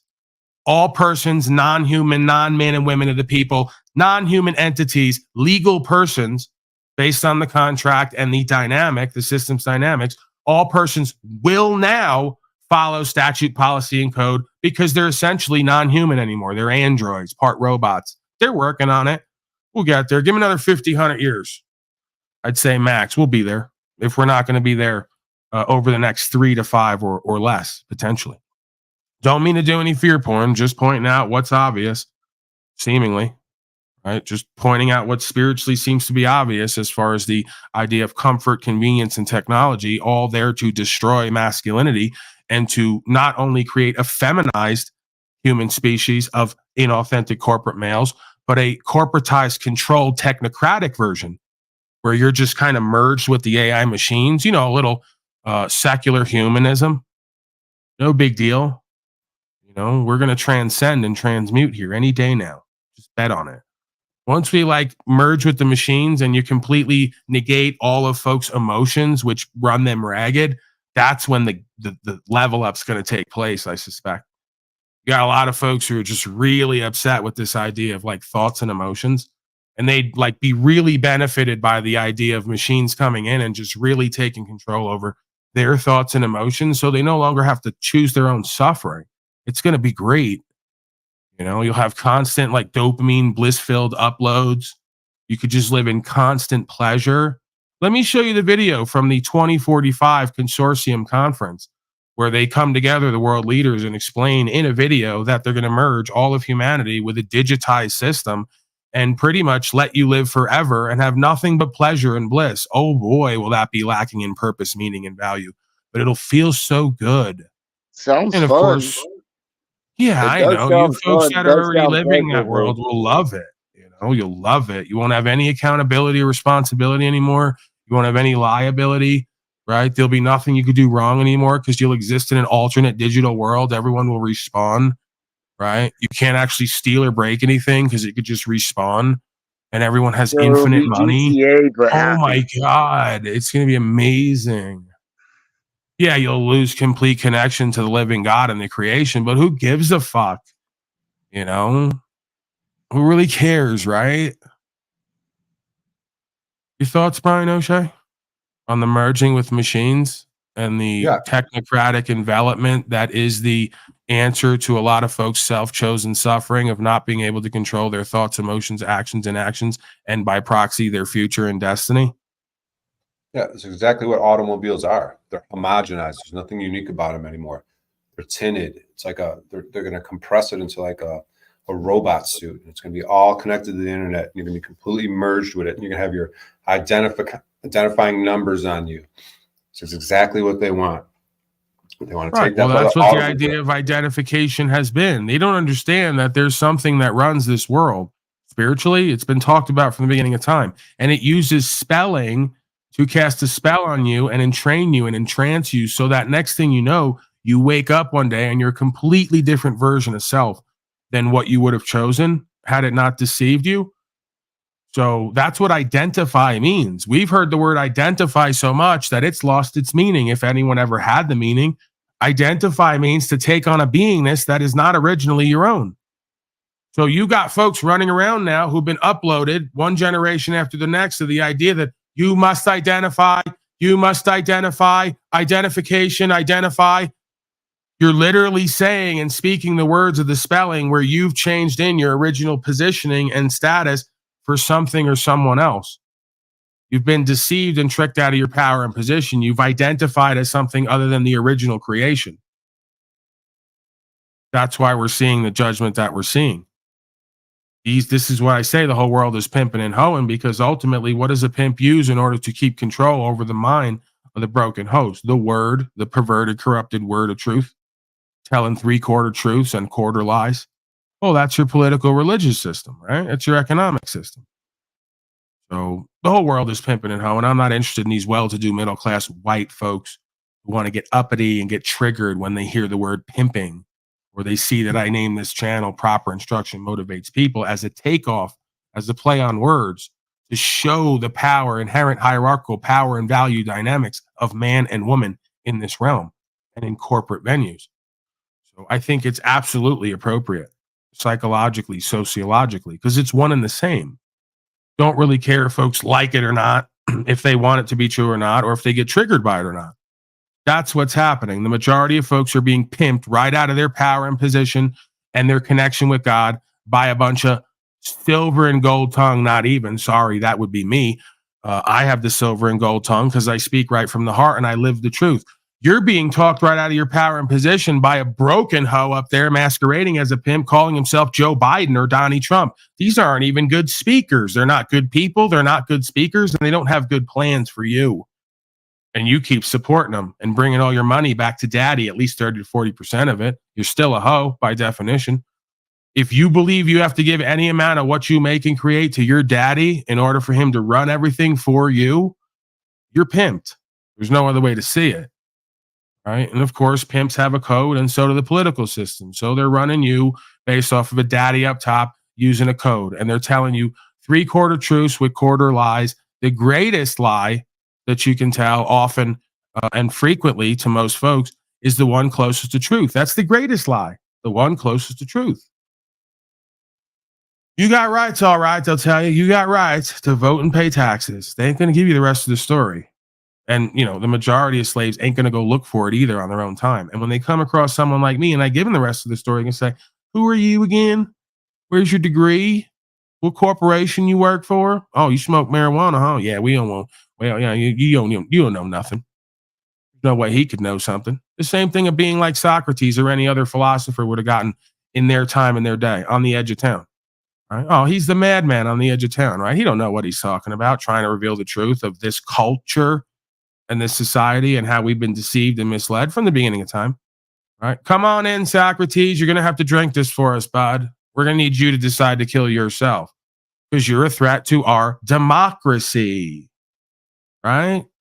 We can't have all the young men knowing how bad they've been duped and deceived and how they have a power connected to the universe and to nature and that they can use that to choose and make a change in themselves and in the world. No, you can't be talking all that shit out here. You know better than that. Now, come on, drink up. We've been doing this shit over and over and over again from the beginning of time. Loop within a loop, wheel within a wheel. That's why the ancient text talks about the mandala. I'll contend over and over every day that we're in some kind of a light-based simulation. Science has proven that. No, I'm not a scientism guy, the religion of science. Science is a method, the scientific method. Observe and report, and then observe and report again, and then hypothesize and observe and report again. You do it enough and you become aware of what the quantum physicists became aware of, that we influence our reality and the reality around us just by our observing it, let alone having thoughts and feelings about it. So we might want to look at that in this quote unquote new age with the new world order. That's very, very old. There's nothing new about it. Turns out that starts from within and ends without. So we have the actual control and power over ourselves and our life and what we create and do and be versus not. Yeah, that's the key. That's the secret. That's what the devil, in quotes, as an archetype, does not want humans revealed to, is the power that they have in the word of truth and standing on that. Not beneficial to their systems and their revenue. Your thoughts, Brian O'Shea or others? We got to get back to some clips here at some point. I'm doing my usual repetitive, on some level, stream of consciousness where I speak about the reality that I'm experiencing from the beginning of time, whether it's my time here in this physical incarnation or the beginning of time as we know it itself. There doesn't seem to be much of a separation, if any, there. Time seems to be a bit of an illusion. Might need to make me a moderator over there at your other channel. These miscreants in your chat just can't shut the fuck up. You gotta whip some slaves? Yeah, it's like up or out, you fucking idiots. They're so retarded. What are you doing here if Paul sucks? Just gonna hang out and chat. They don't know what they're doing with with themselves in their life, right? So they're just here because I've captivated them in some way, right? They're entertained, they're kind of flummoxed, they're perplexed, or they've taken a position and decided to hate. That's good. That's kind of what makes what goes on here a little bit different, a little bit unique, a little bit special. We're fishermen and men here. No, not like that, Brian O'Shea. That's the YMCA. It's a different kind of I fishing don't for know, men. but I got plans for the rest of my day, and I have got to get going. Y'all All right, have I'll a see you good later. day. It was fun. Thanks for having me up. All right, we'll see you later. All right, bye. You were saying, Brian O'Shea? Yeah, man. What the fuck is wrong with these people, dude? The numbers are jumping up over there, though. They're all just spazzing out and fucking chat. Fucking losers, dude. Fuck. We were recommended by Brian at Here's the Deal. Right. We have some folks who've come over. Please join us at youtube.com/@PimpUnslaved. Obviously, it's not about selling body parts or doing sex trafficking, right? There's no pay for play going on here. It's an acronym. Proper instruction motivates people. So head on over there because that first channel heavily suppressed and shadow banned. It's laughable. Good thing that God favors me on some level, it would seem. Can't prove it, but it seems that way. Good thing that God favors me and the people favor me. Certain people who resonate with that creational force, the passion and truth, right? Passion of the Christ, as Mel Gibson would say, before he insulted all the Jewish people. Your thoughts on that, Brian O'Shea? Would you like to go into a Mel Gibson-like rant on Israelis right now? Just to kind of maybe break up the energy. Yeah, these fucking Jews, dude. These fucking Israelis, man. Mossad, you know, you got the Zetetic warrior, agent of Mossad. Got you, Brian O'Shea. I just tricked you into saying bad stuff about the Jews. Turns out I am one. I'm an undercover Jew. You're under arrest for anti-Semitism, which, as we know right now lately, has been one of the worst crimes that could ever be committed. Anti-Semitism. You're an anti-Semite, Brian O'Shea, and you will pay. Ollie boy always gets his man. Yeah, when I'm, you know, when I'm not beating off, no fat, anti-Semenism. Is this part of your comedy? Brian O'Shea Comedy, everybody. Hit him up on Instagram. Big. It's real. It's huge. Oh, we never finished DMV guy. Let's get back to DMV guy. I'm sorry. I always do this. I fucking cut off the clip. I just start rambling and ranting. Next thing you know, we never even finish it. Correct? You're a peacekeeper, correct? My ADD, So maybe I got a you should keep the disability, peace. people. How dare you? Are you a sergeant or a corporal? Corporal. You're a corporal. And you don't know about the First Amendment. I didn't say that. Well, clearly you don't, because you're not taking care of the situation. You're not de-escalating any of this. Facility. I'm the local town police. You're have local no town police. jurisdiction here, unless You they have ask me no to come jurisdiction in this town, is what you're saying. You're not in Officer town. Morgan, go ahead, call the state police. Good on Take you. that camera out of my face! Man, you got some anger issues. Monica, did you take your medicine this morning? He is hindering me helping my other customers because he wants to keep the camera in my face, Lori.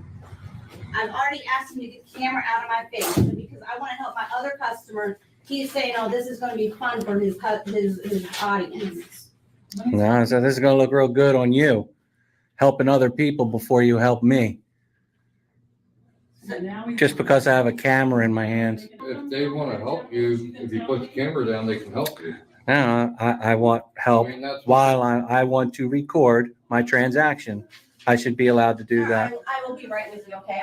As long as I've asked this gentleman to leave, I'm waiting for the state police to get here. No, you're fine. So, are you just here to be tested, or you need help too? I need a new date. Can you give me a few minutes, please? Because I'm not. He's before you guys, but as long as he's filming me, I refuse to help him. Okay.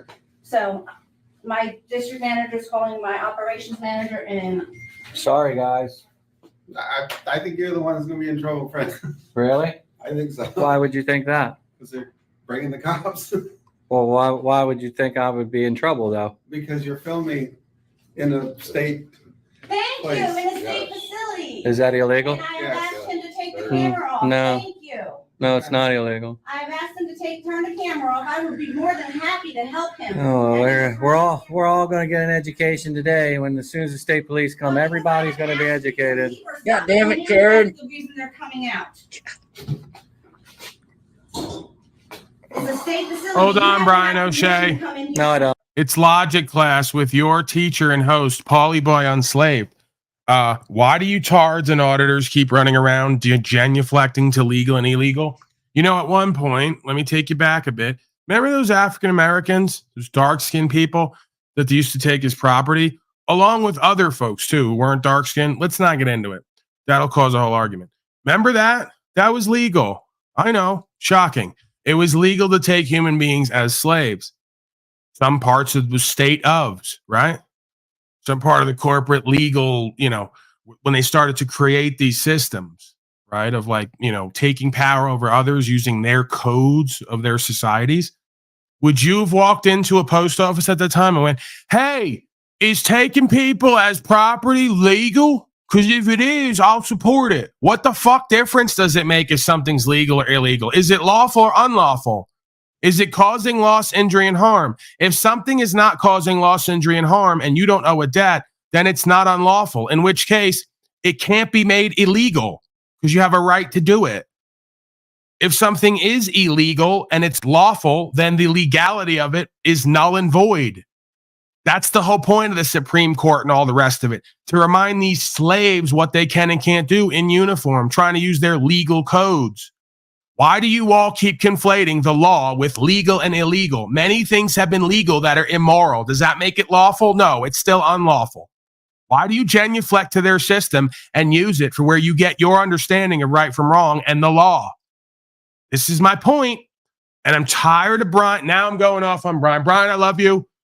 You seem to be a good man. You're equitable. You're respectable to me. You support me in various ways. I'm sick and tired of you putting fucking guys like this, the angry vet who's been following statute, policy, and code and orders all his life and now finally woke up from slave at 19 and realizes maybe he's got some rights or wants them. Stop promoting these fucking tards who can't even think, feel, or speak, let alone research. The word is research. Seek the truth and you'll be set free. You got yourself a captive slave, captive by their own bullshit, their own skewed thoughts and perspective. You want to talk about freedom when you're already in prison mentally and emotionally and spiritually. Get it? Please stop. Not telling you what you have to do. I'm telling you what would seem to be necessary and proper and right at this point for all of us. Stop promoting these channels who are not shadow banned for a reason, because your masters love to see tards like this go into post offices and make a fool of themselves. They can't get enough of the entertainment, just like me. I'm entertained by this. Running around like a chicken with your head cut off, filming people and just muttering and uttering shit that makes no fucking sense because you have no understanding of law or yourself or the wisdom of truth from the beginning of time, and you can't make it all come together.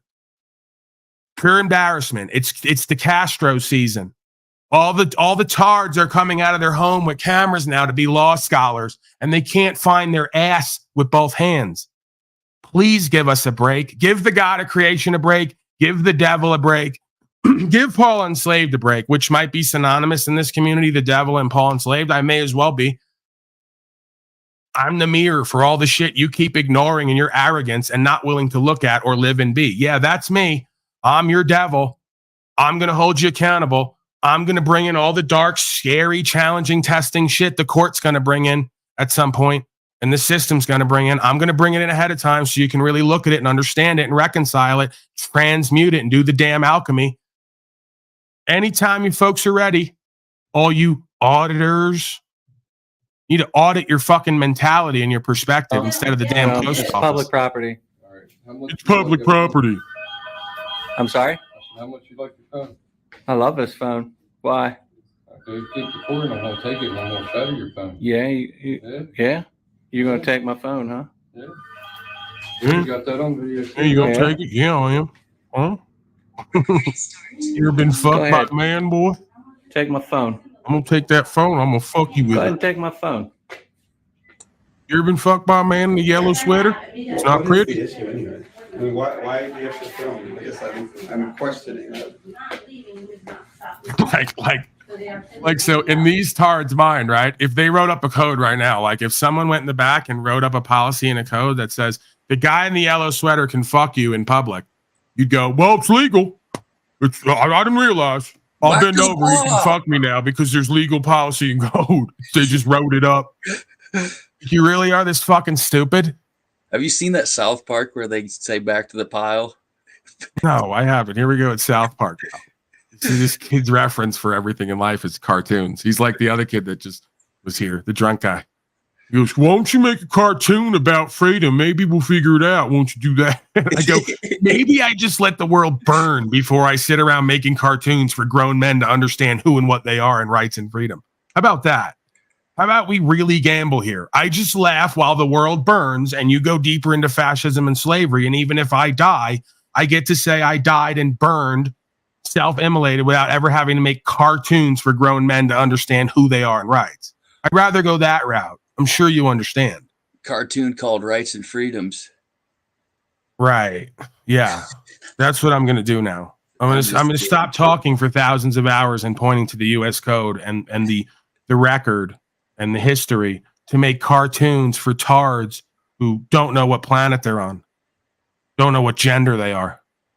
Act like they wouldn't buy it. Give me a break. Yeah, well, whatever. I mean, oh, sorry. You're right. I should immediately make up trifolds and sell t-shirts and fucking make cartoons so that I can profit immensely. You guys into board games or what? I mean, we got a couple already that like pretty much reflect the state of the nation. We got Trouble. We got Sorry. We got Chutes and Ladders. Like one chute goes to a pit for all the slaves. The ladder for everyone else goes to corporate aggrandization. Yeah, we got it all already. But I'm thinking of coming with a new board game.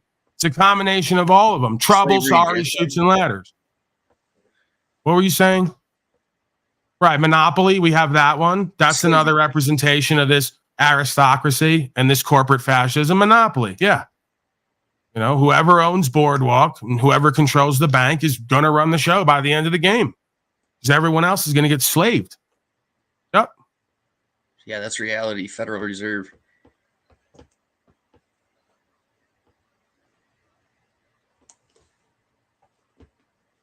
Timmy, good to see you, sir. Greetings, brother. Likewise.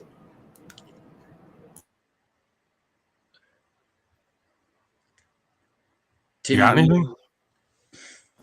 I don't know. I thought we were keeping going with the clip. I had a man yesterday. I don't think I ever commented on it. He offered me a bow for my birthday. BOWEL, which is pretty nice of him. I never thanked him. He said I can apparently fuck him for my birthday. Said this bow is for you. What is this, Timmy? Yeah, this is what I was. Somebody sent this to me. I don't know what this is. I don't know who this being is, but they sent it to me, and I saw some. Cindy Mazio? Yeah, I don't know. Look, the URL. So they originally put Mazio, and then they changed. They obfuscated the last name. They're an accountant, but it says IRS. Did you pull up the picture? I want to do some identification profiling. I want to see if it looks like a pathetic warrior that we know. I don't know. This is a screenshot. Yeah, just an IRS agent whose name is Cindy Mazio, who changed the name on the profile. Nothing to see here, I'm sure. Right. So I don't know what this means. You know. Could you pull up the picture, please, sir? I want a zoomed in picture of that being. Go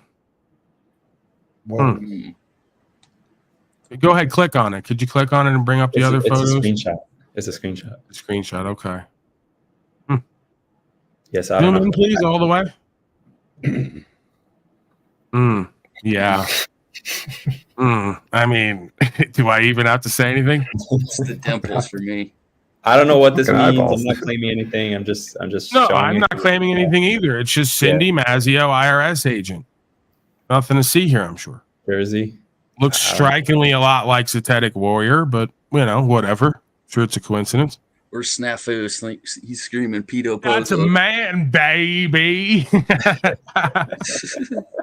If it's not a man, it's a woman who's definitely been beaten with an ugly stick. We got a strike coach in the back. Prepare, everyone strap in. Oh, I knew it. Got to strap in. I did not coordinate. Here he comes. I'm not like prepared here. Okay, I guess I can use this. This will work. This will double. Prepare for yelling. Kathy will return to her doll, and her dreams of faraway places will be realized only through fantasy. And Jimmy will come no closer to a pilot's uniform than his imagination and a paper airplane can take him. Snafu, But how are Kathy you? and Jimmy are not alone. There are, in the United States, hundreds of thousands of Kathys and Jimmys in every walk of life. On the farm, Snafu. in low-rent housing districts, Daddy, urban homes and apartments, and in Are the you in this better-class documentary neighborhoods by of any any chance? city or town. For their number is legion, and wherever people live, there also live the mentally retarded. But who are the mentally retarded, and what are they really like? Snafu. Thoughts? the optics are high. So we're Pogo Hornet nesting again. Brian says I'm going on his broadcast next week. And he even told his audience. Yeah, he told his audience, he said, if you want to be offended about Paul Unslavius coming here, go ahead and do it. He said, I'm bringing him on. And guess what? He's challenging everybody. He's going to have some harsh words for me and the audience. You already gave him the fucking notice, man. I'm not playing. We're not playing over here. Interesting. Yeah, he's had it. I talked to him privately. He said his spirits are up again. He said he's got a renewed spirit, and he came on talking about the Castro, and we can't be supporting people just because they're popular and whatever is profitable. So, you know, He's in damage control, Daddy. This is what we whatever, call bro. You can't do that though. That's not diplomacy and leadership. You can't. I know you're doing that, but I'm not doing that. I'm not going to go ahead and presume every time someone makes a move that's good that they got some negative reason to do it. If that's the truth, that'll be on his cupcake. I get it, Daddy. If that's the truth, it'll be shown over time. I'm not going to presume he has negative intentions and motives. If he's in damage control, as you say, great, because that's going to cause him to get real true real quick. So no matter. I'll be interested to see your interaction with him. It'll be interesting. My interaction is going to be cordial and concise, and it's going to be centered upon the dual jurisdiction, the words and terms and etymology, and the spiritual faith. I'm not interested in, challenging people necessarily. If the challenge is going to come, it's going to come indirectly by me challenging all of us to rise to an occasion and keep a certain energy and a certain perspective in order to do and be and have here. Right. So that is the ministry for me. That's what I am called to do here. And it's not some fake guru rap either. This is like my life, I get it.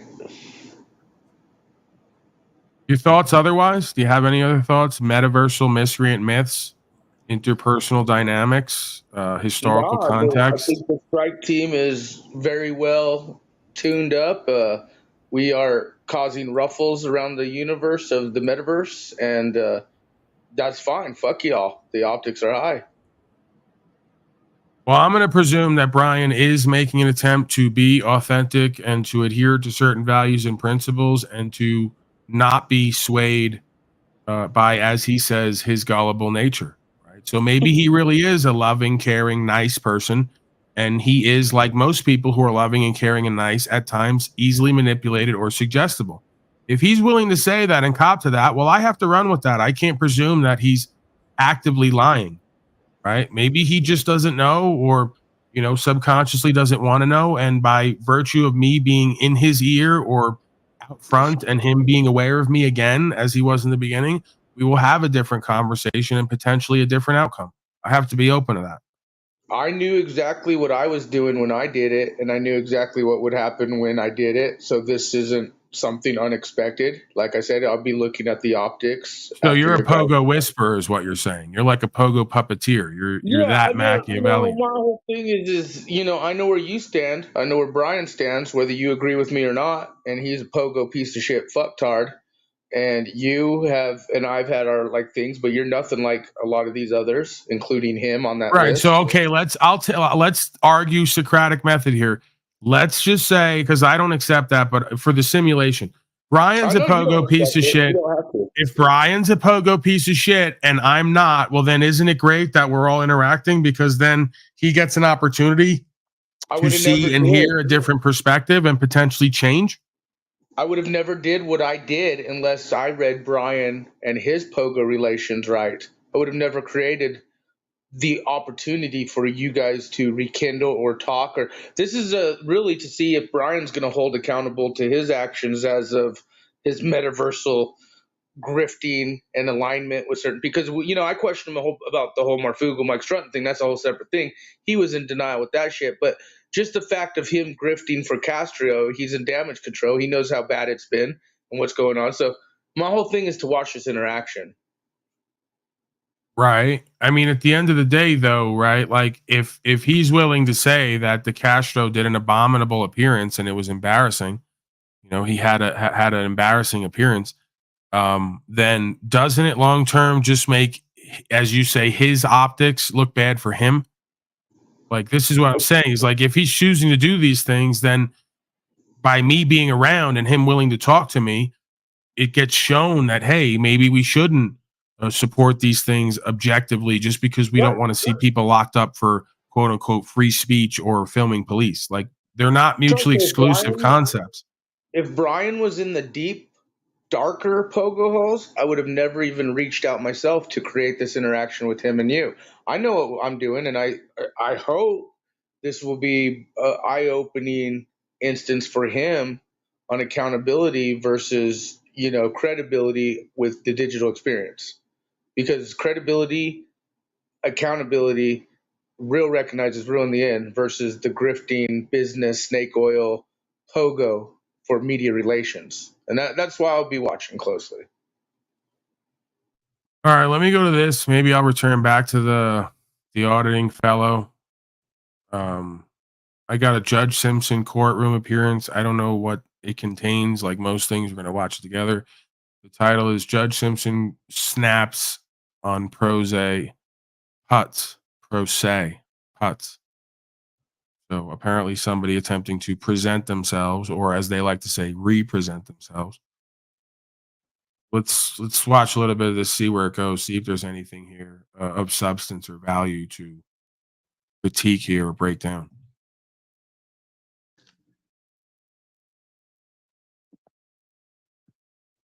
Good morning, Your Honor. Michael Vincent on behalf of Mr. Martin, who is approaching. Your Honor, today's date time is set for a probable cause conference. We need a prelim exam date. Do you have is discovery complete? I believe so. And would the people have their witnesses available the second? Could I check my? I didn't bring this. I know. I saw you walking alone. So I knew we were going to have an issue. Is that okay? What's good? You don't know. All right. Anyway, preliminary examination will be set in person April 2nd, 2024, 9 a.m. before Judge Perry. Bond continues. Your Honor, my client, which I've talked with Prosecutor Ms. Hughes, he's an MMA fighter. He wants to go to permission to go to Las Vegas, April 4th. He's a what? MMA fighter. Wow. I need all the help I can get. No, it's okay. Alan, be ready. Anyways, he wants to leave the state from the April 4th to April 15th. Any objection from the people? No. Where is he going? Las Vegas. To compete. Don't point out that they just went over to the administrator who's working as a state of agent, calling themselves the people. Don't even focus on that and what that is, right? It's definitely not it's definitely not an inversion, deflection where they flip the script on everyone. Hey, the agents are the people and the people are the persons. You got that? Okay, let's go. Break. Right? That's so funny. Yeah, it's right there. In one moment, if you are watching and understand what's happening, it's revealed in that one moment. When you're coming in appearing as a person and they're going over to the people because they know the government is of, by, and for the people. So what do? Get you to call yourself a person and get the agent to call themselves the people. Pimping and hoeing again, huh? Caught them. No one else just saw what happened right there. So we'll just keep going.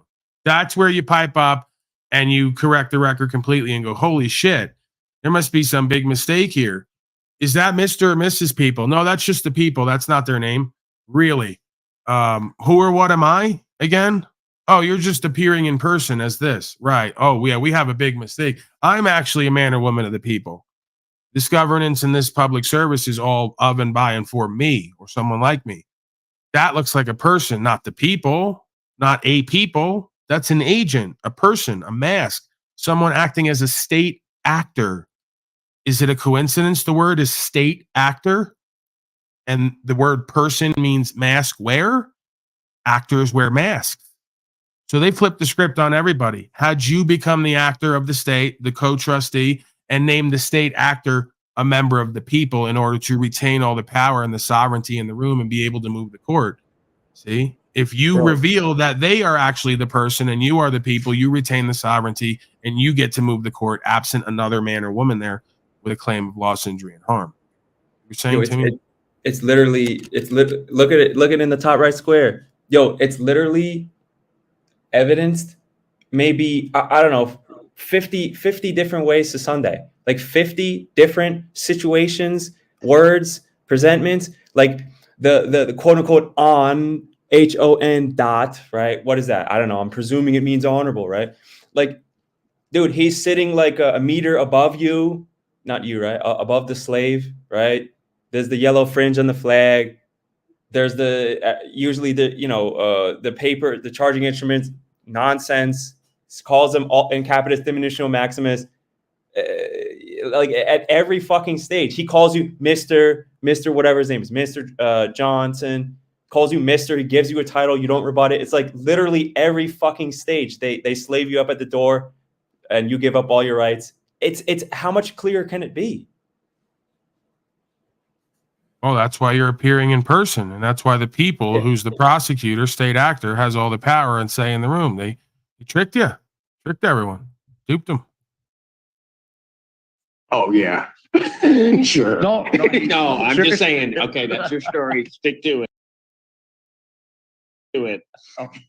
No. He's good. He's won 17 in a row. Also, hasn't lost any. You know, me too. When I was young, and that's April 4th to April 15th. Okay. Defendant is permitted to travel to Las Vegas April 4th through April 15th inclusive. All right. Thank you.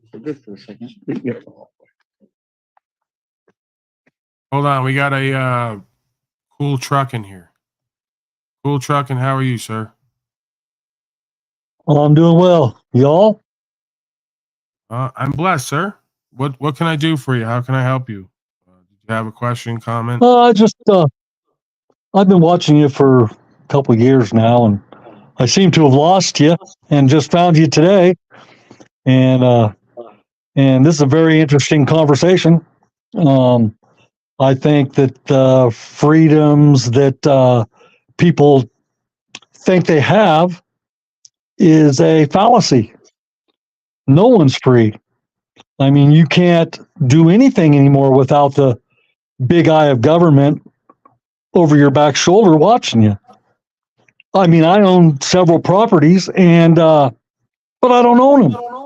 I mean, I got to pay taxes on them, and so my main question is, at what point and what hill do we stand on? I mean, there's got to be a trigger that lets the free people, is what I'm going to call them, stand up and take action. And I only know of one way. My training, I'm a Marine. So I only know of one way to fight back. And do you wanna, at what point do you take that step? Timmy, do you want to respond to him? Yeah, sure. I mean, sir, what do you think about the beings like, where exactly is this affecting the folks when they aren't giving consent in the first place? Oh, wow. That's a hard question.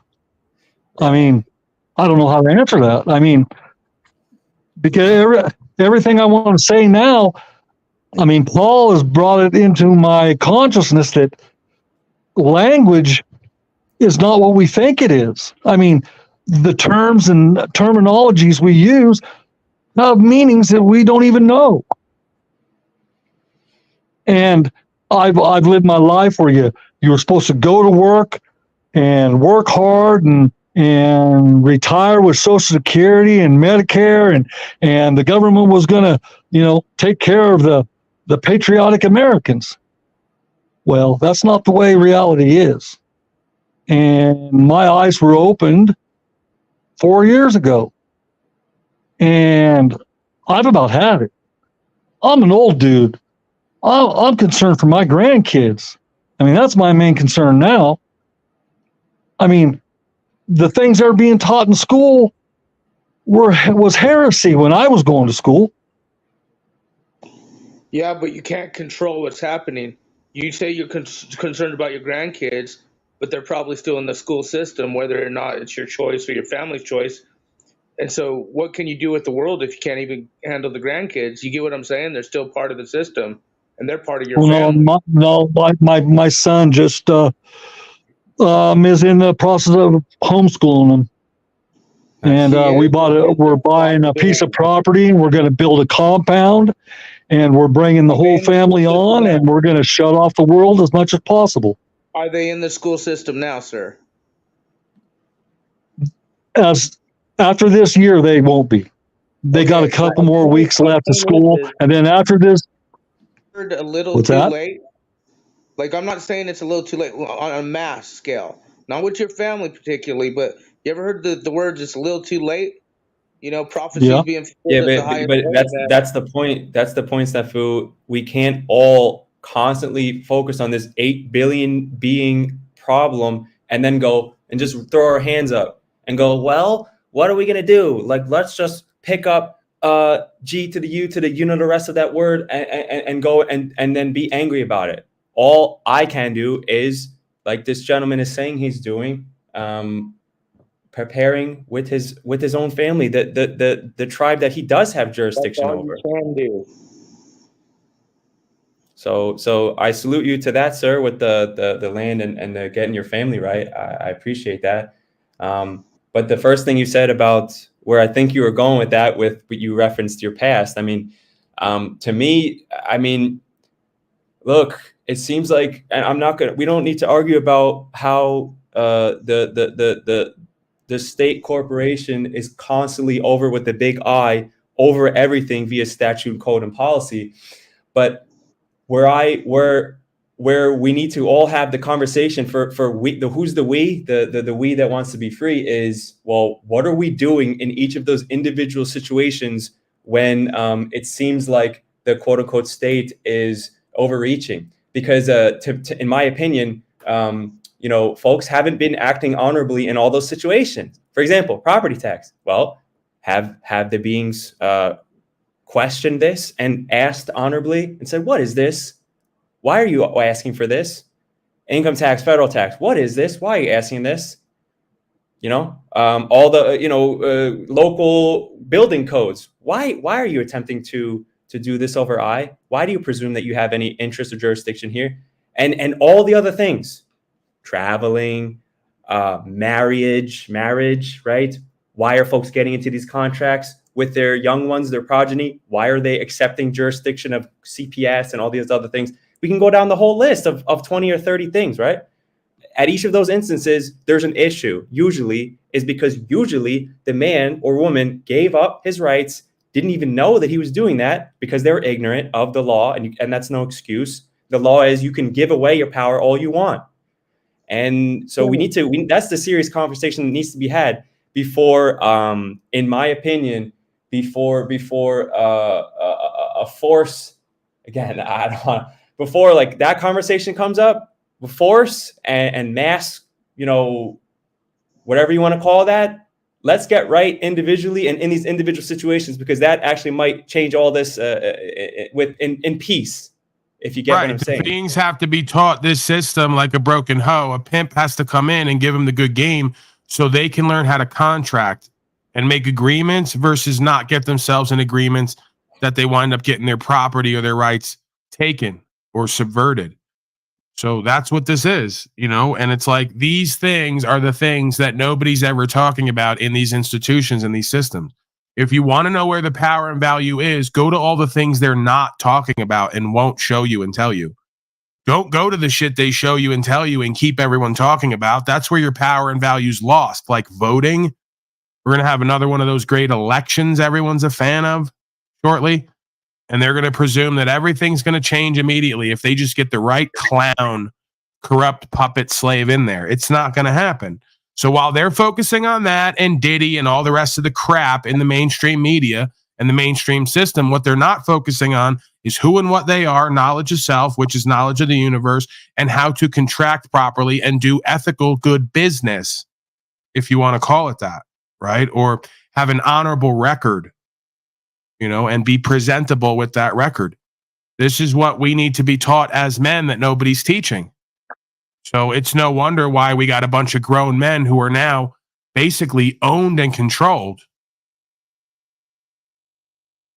So how do you break away from that, though? I mean, though I only know of one way, and that's lock and load. You know, that my solution is. I understand. I heard that, but you haven't done that yet. And I think you already know intuitively that's not actually an answer. That leads to more problems. You know, so we can't. What can one 63-year-old man do? I mean, it wouldn't make no difference if I was to. They would just call me a crazy man. But as a collective, again, it's not about a collective. You're not going to get enough numbers to go to physical war with U.S. corporation and its affiliates and win. It's not going to happen. Nor does it need to. Nor is it spiritually correct, as far as I can contend. If we're men and women of God, then we have no business doing proactive strikes or physical activity as Marines or military men on these folks. That's not where the power is gained. That's where the power is lost, because they're going to write you up as a crazy person and as a defector of America and as a Sovset terrorist and all the rest of it. That's precisely what we don't need to be doing right now, is stoking the fires of civil war. That potentially may come anyway, historically, as we've seen. We don't need to be expediting that. We need to be de-escalating. And we need to do civil. That's how I believe. But we need to do what civil process? disobedience. We need to correct our record, the status and standing. We need to make these folks aware of the true law, right? Objective logic, morals, and ethics, the law of the land, which is enumerated in the Constitution. And we need to make them aware that we're not members of the public political body politic, right? We need to stop paying the taxes, ask them the proper questions for the delegation of authority. Please produce the obligation where I, as a man of the people, an American national, however you want to phrase it or put it forth, not a United States citizen, right? So you have to correct that record as a ally to that corporation, which is what the United States is, a corporate body. And I don't care what anybody online or anywhere else calls it. You're a Sovset, the rest of it. No, the Sovset are the ones who are allied with U.S. corporation and owe allegiance to it by calling themselves a citizen and then saying they want natural rights under God. Citizen means serve servant. two masters, right? You can't serve two masters. Citizen means servant. You can't be a servant and right. They're that's an the oxymoron. servants. Citizenry, we're supposed to be people in costume. We've all now called ourselves citizens, so they presume at court and in these venues that we are trustees of U.S. corporation. We are agents of the corporation because you called yourself that in your status and standing. We have to correct that record, and then we have to live like godly people under God's law through the conviction of God and the truth, and not under the presumptions and assumptions and statute and policy and code of man. This is the spiritual walk. This is the same spiritual walk Christ was given when he was brought up on the hill and told, just bend the knee and say that we, in and of this world, are your God and your masters. He did not bend the knee.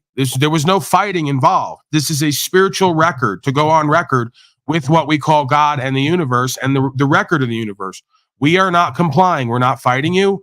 We're not overthrowing. We're not complying because we don't have to. Once the record is changed and the status is corrected, it makes it such that that statute, policy, and code only applies to the man and women of the people by consent. You cannot use coercion and duress and force to get it done. Now, again, we're so deep into this historically, even if you were to do that now individually, you better expect some test and some challenge, and you better at least expect the cop on the side of the road to have no idea of what the fuck you're talking about. Because in their world, statute, policy, and code is law, and you will do what they say or you will face consequences. Well, we already are facing consequences. Right. That's the point. There's no actual choice here. If you go along with it, they genocide you and enslave you. If you don't go along with it and they genocide and enslave you, at least you're on record with your own conscience and moral compass. At least you can retain your dignity and self-respect. Either way, it's going there. Right. So what, do we just hand in our license or registration to our vehicles and completely separate ourselves from I don't tell anyone what they should do. It just comes down to you looking into yourself and saying, what do I know is real and true and right? And then running with that. Only God can judge you at that point, despite what they do to your physical body. If you can deal with that and go sit at a fucking glorified summer camp that they call jail, and you say, I know why I'm here, because I decided in a time where everyone wants to live a lie and be part of these fascist contracts that I'm going to travel freely and I'm going to do what I believe is true and what's right without anyone else coercing or duressing me into their corporate system. At that point, they may put you in their corporate system as a warehouse product. Doesn't change the facts of the matter of why you did what you did and what the alternative is. You know, this is, again, sometimes a man's got to do what a man's got to do, but each man has to decide for themselves what is necessary and proper and appropriate, because they're going to be the ones called to the carpet and explain to a court potentially why they did what they did, what their conviction is in their heart, and what is their intention and result. You know, I can't tell anyone else how to live or be in this life, and I'd be very wary of other folks who attempt to, with their documentations and their bullshit literature, trying to tell you how to live and what the answer is when they go to court and they got no answers for themselves. So again, I could tell you what I do, but I can't tell you that's what everyone else should do. The reason at times that I travel freely is because in my heart, I believe or know that I have a right to move around. And frankly, it's been ruled on at Supreme Court for all the folks who are worldly and cultured and believe that that's the highest law of the land, not God and man and woman. If they think the Supreme Court is the highest law of the land for us, it is for them, the agents, not for us. But it's already been ruled on. We have expressed right to use these roadways to travel freely, and you can't impose taxation or registration. Right. And I'm not interested in what someone said after that either or before, because it's been ruled on many times by many people. And again, a ruling is just the belief of a man in a costume. His belief is no more important or valuable than mine. I spent 45 years in the trucking industry, so I'm used to compliance to regulation and showing the license, and that was just routine. It was just normal to me. Right, but that's a different conversation in their world and in this system, and then you have to decide if you agree with this or not, because again, it's just a set of beliefs. Their belief is when you call yourself a truck driver and you get a license to do commerce on the roadway, that they can govern you with certain advisory statute, policy, and code for everybody's safety. So that's been the trick, is they've gotten everybody to opt into the corporate capacity in order to use government to govern the free movement and affairs for the supposed safety of the public. And what it's done to me is it's made me be a somebody who just lays down for the rules and regulations, and they don't even research or look at what it's really doing to them. And now I'm playing catch up. I should have been doing this at 30, not 65. Right, but the reality of it is, if you're objective and philosophical about it, you're lucky that you got it now. There's many folks who've gone cradle to grave and never even seen or understood what it is I'm putting forth, and never really had an opportunity to save their own soul or their own ass or the soul or the ass of their own family and countrymen and women. So the fact that you even have it now while you still have the breath of life in you and you still have whatever ability you have to apply it and carry it out, you have to see it as a blessing, right? If not, then you're living in lack and loss and shoulda, coulda, woulda. It's ego, pride, bullshit, right? We're here now. All we have is now. So if you're alive now and you're within the sound of my voice and you have a conviction in your heart, well, then you can live it on it and act on it. And that is your power, right? So, and see, I'm a retired now and I'm on Social Security and Medicare. I mean, if I do all this association with the corporate entities, am I going to lose all that? I mean, I'll be on the street. Not necessarily, because again, what I try to encourage people to understand is you're not necessarily breaking away or separating or any kind of romantic, grandiose language. You're correcting the record that you have a citizenship, but you are not a citizen. You have a person, but you are not the person. Yeah. This is basically an account, right? Yep. So it's like they can charge the account, they can charge the person, but they can't connect that to your body. When you sign up for a passport, if that makes sense. It asks you 3 times if you're a U.S. citizen on the passport. Why would you check the fucking three boxes? If it asks you 3 times, nobody ever talks about that. Right. At that point, it then becomes, I have a citizenship. I'm in possession of it, right? It's like a ship. I have a ship of citizenry that I can get in and I can pilot it around and use it in various venues. That does not make me a citizen in every venue. So yeah, I'm a man first. I have a citizenship. I have a person. I may pull it out and use it to get benefits and privileges at times. The moment that my natural rights are interfered with, I'm dropping that person and that citizen, and I'm retaining my original status of man, because that is the protected class, right? So again, there's nothing saying that as a man, you can't have these things and use them to get certain benefits and privileges. The key is to not contract out of your rights and into the benefits and privileges at expense of your rights, if that makes sense. It's about making a line of distinction. These are tools. They're not your identification. Right.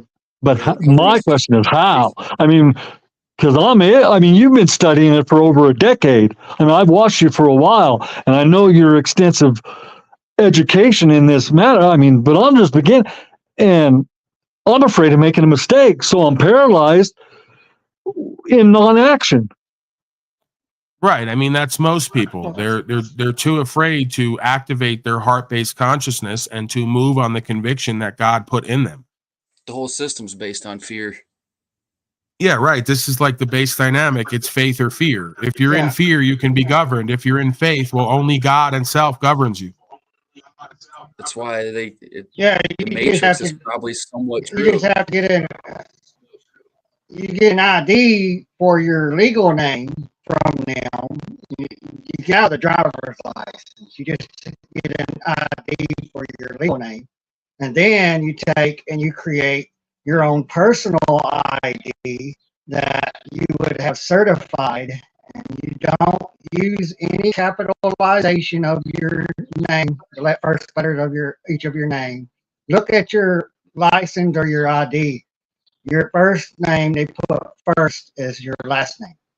Your last name is what connects you to the corporation, to the all caps name, because you're born. If your father had a corporate last name and you're born under that last name, then you're another corporation created out of that corporation, and then that's how you're. All right, you got a shitty connection here, and I want to stop you.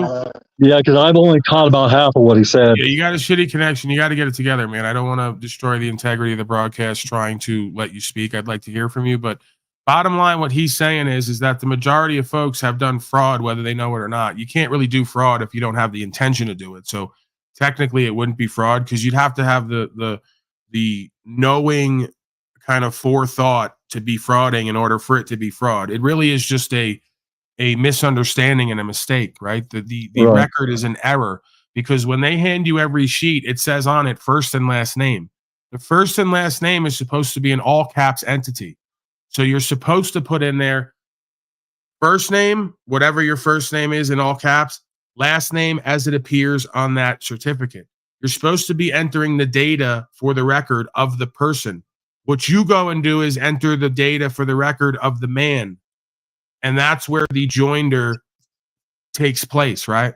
That's where the conflation of the jurisdictions and the surety and the joinder takes place. You were supposed to put the all caps first and last name. You were supposed to sign it in a certain way that made it clear that this is you as the man who is administering the estate of the person, right? But most folks you're just treating yourself as a corporation is what you're doing. Right. They essentially Basically. created a corporation in your name, gave it an all caps name so you could use it in the corporate system. Public, Right. private. There's nothing necessarily inherently evil about this. You don't have to burn the birth certificate and do a ritual. No, I'm well It versed in just comes corporations, so down I to differentiating the man and the body versus the corporate entity that you use to do business in their corporate world. well, that's just like you can create a corporation with your middle name first, with your first name first, and using just your last name. Well, yeah, you could argue they're doing trust fraud because they're encouraging folks either directly or indirectly.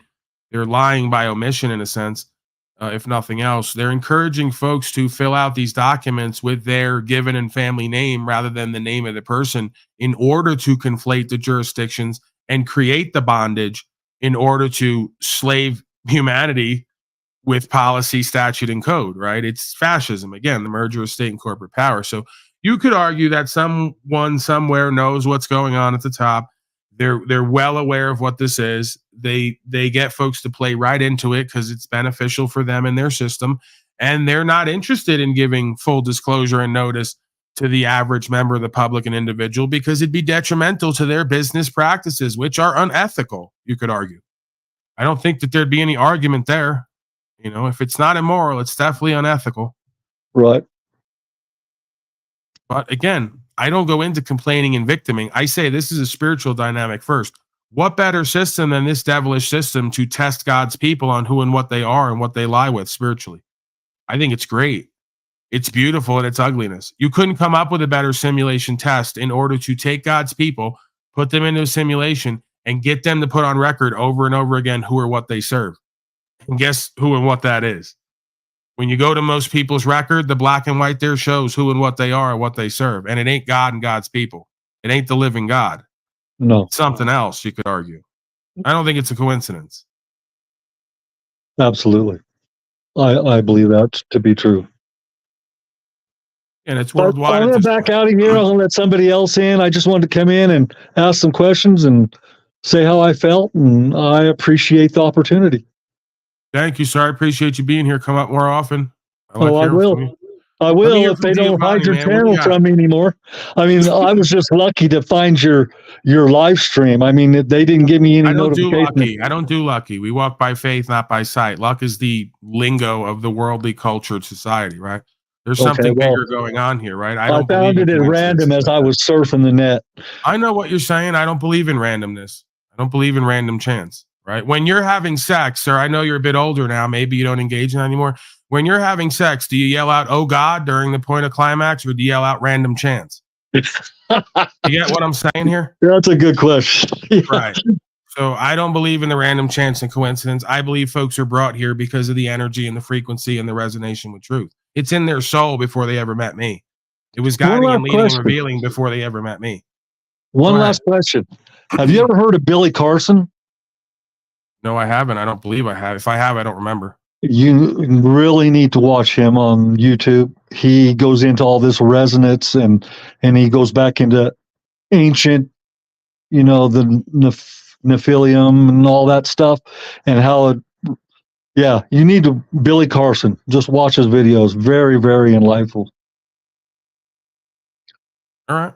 I'll take that. I may or may not watch it. I get a lot of suggestions. Oftentimes I don't look at it, but I'll keep it in the back of my mind. At some point, maybe something will be revealed to me the same way I was revealed to you. I appreciate you, sir. You bet.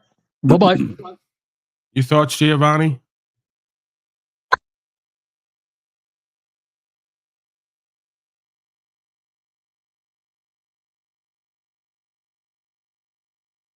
We can't hear you, sir. I was going to let you keep going. the bit we do here sometimes where folks talk and they can't be heard, but I let them keep talking and I act like, but I don't want to do it to you. I can't hear you. Can we try to fix the audio settings? Yeah, I can't hear you. No one's hearing him, right? That's not just on my end. I don't hear him. Correct. Oh, him.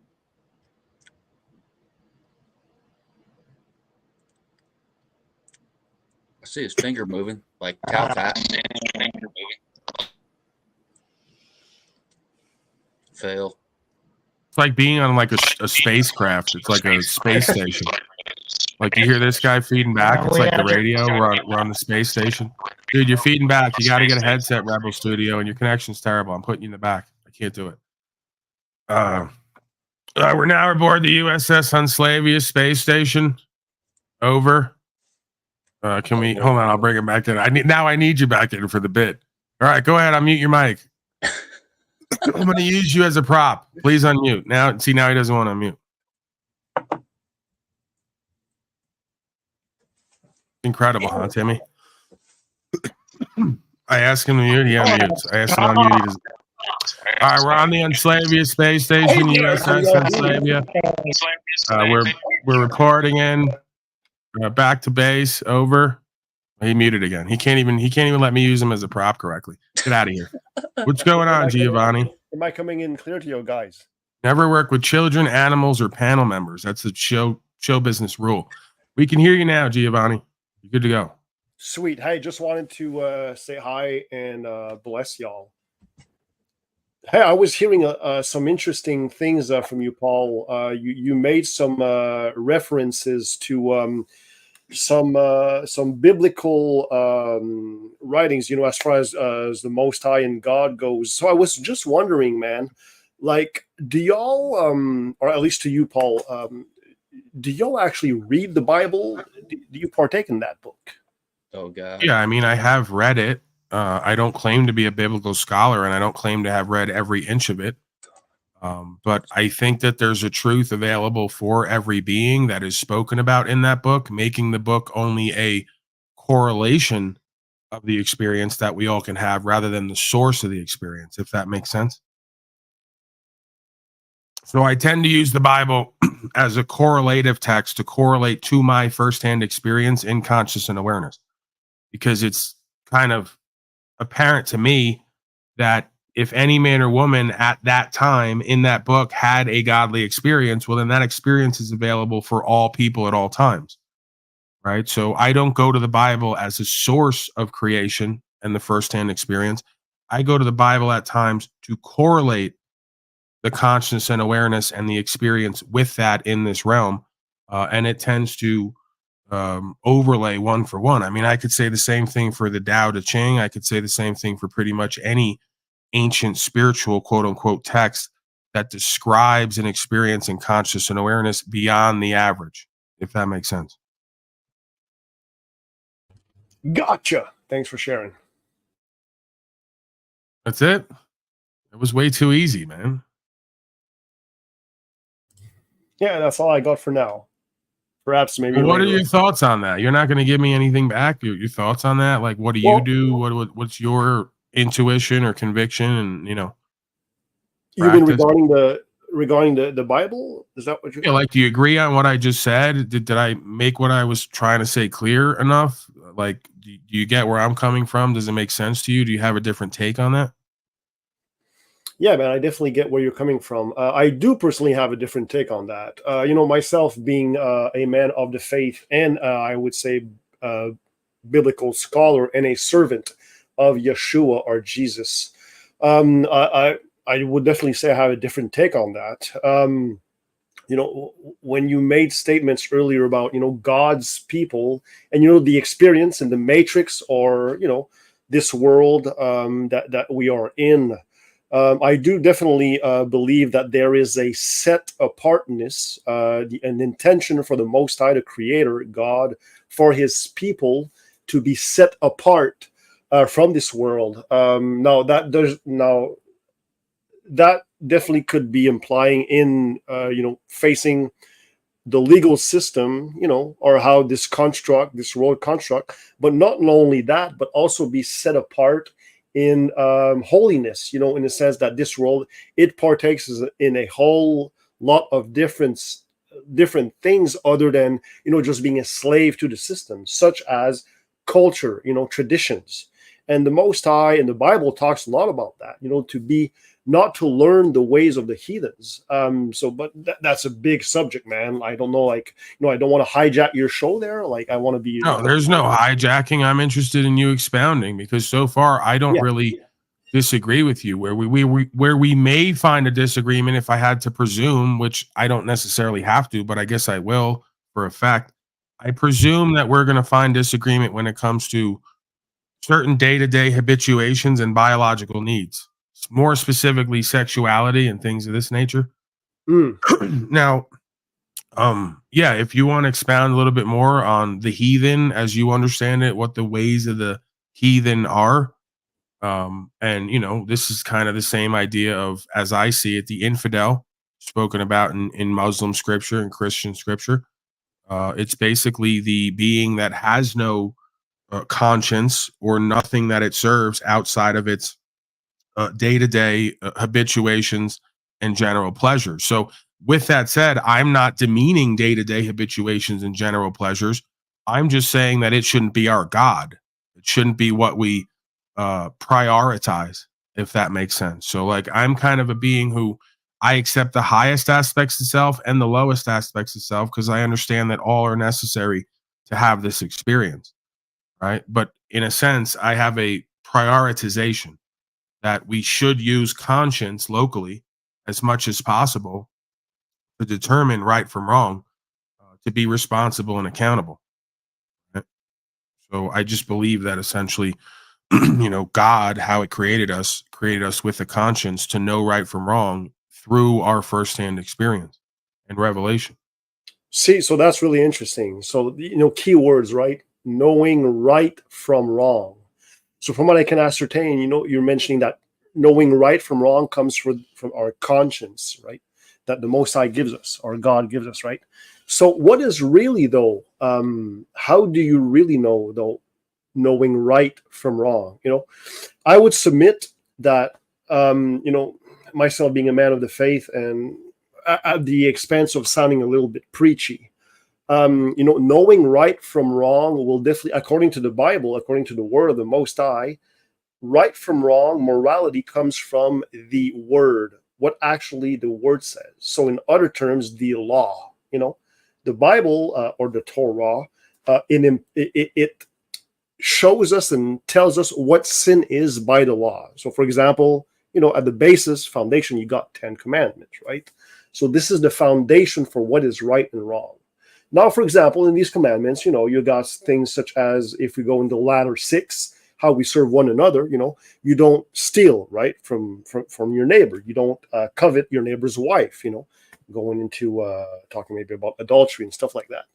So then if we go into, a little bit deeper, what is right from wrong? If we establish that right from wrong is established from what the law says, or the Bible. So if we go into basic needs that we mentioned earlier, right, such as, let's say, sexuality, right? We're all men, we all have testosterone, we all have some needs. What basis do we go about as far as sexuality goes? What is acceptable or not? So if we look in this world, the world we live in, the society we live in, it is a very promiscuous society.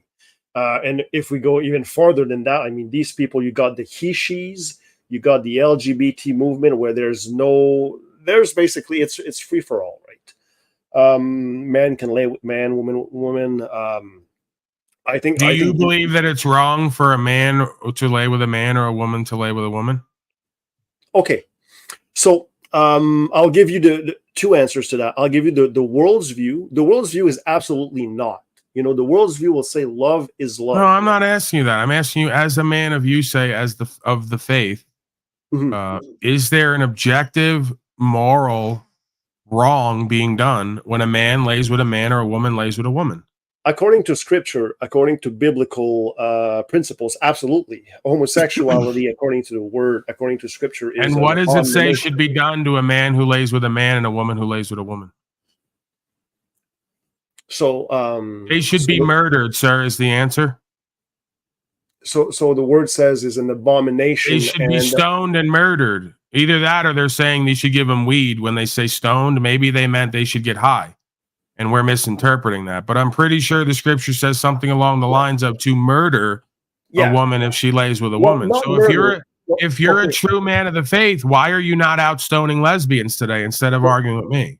So hold on, Paul. So the word murder. Yeah, here's where we're going to meet some hypocrisy. Timmy, take over because it's not going to go well with me, and you're probably better at this. Can I just answer real quick? Yeah, go ahead. If I may. Okay, so we use some terms that we got to define, right? Paul, you used some terms. You said murder, right? So hold on. There's a difference between murdering and killing, putting to death. Now, y'all can just go look into Google definitions or we know there's a difference. So you're saying it's saying killing, right? So there's a difference between murdering and killing, but yeah, okay.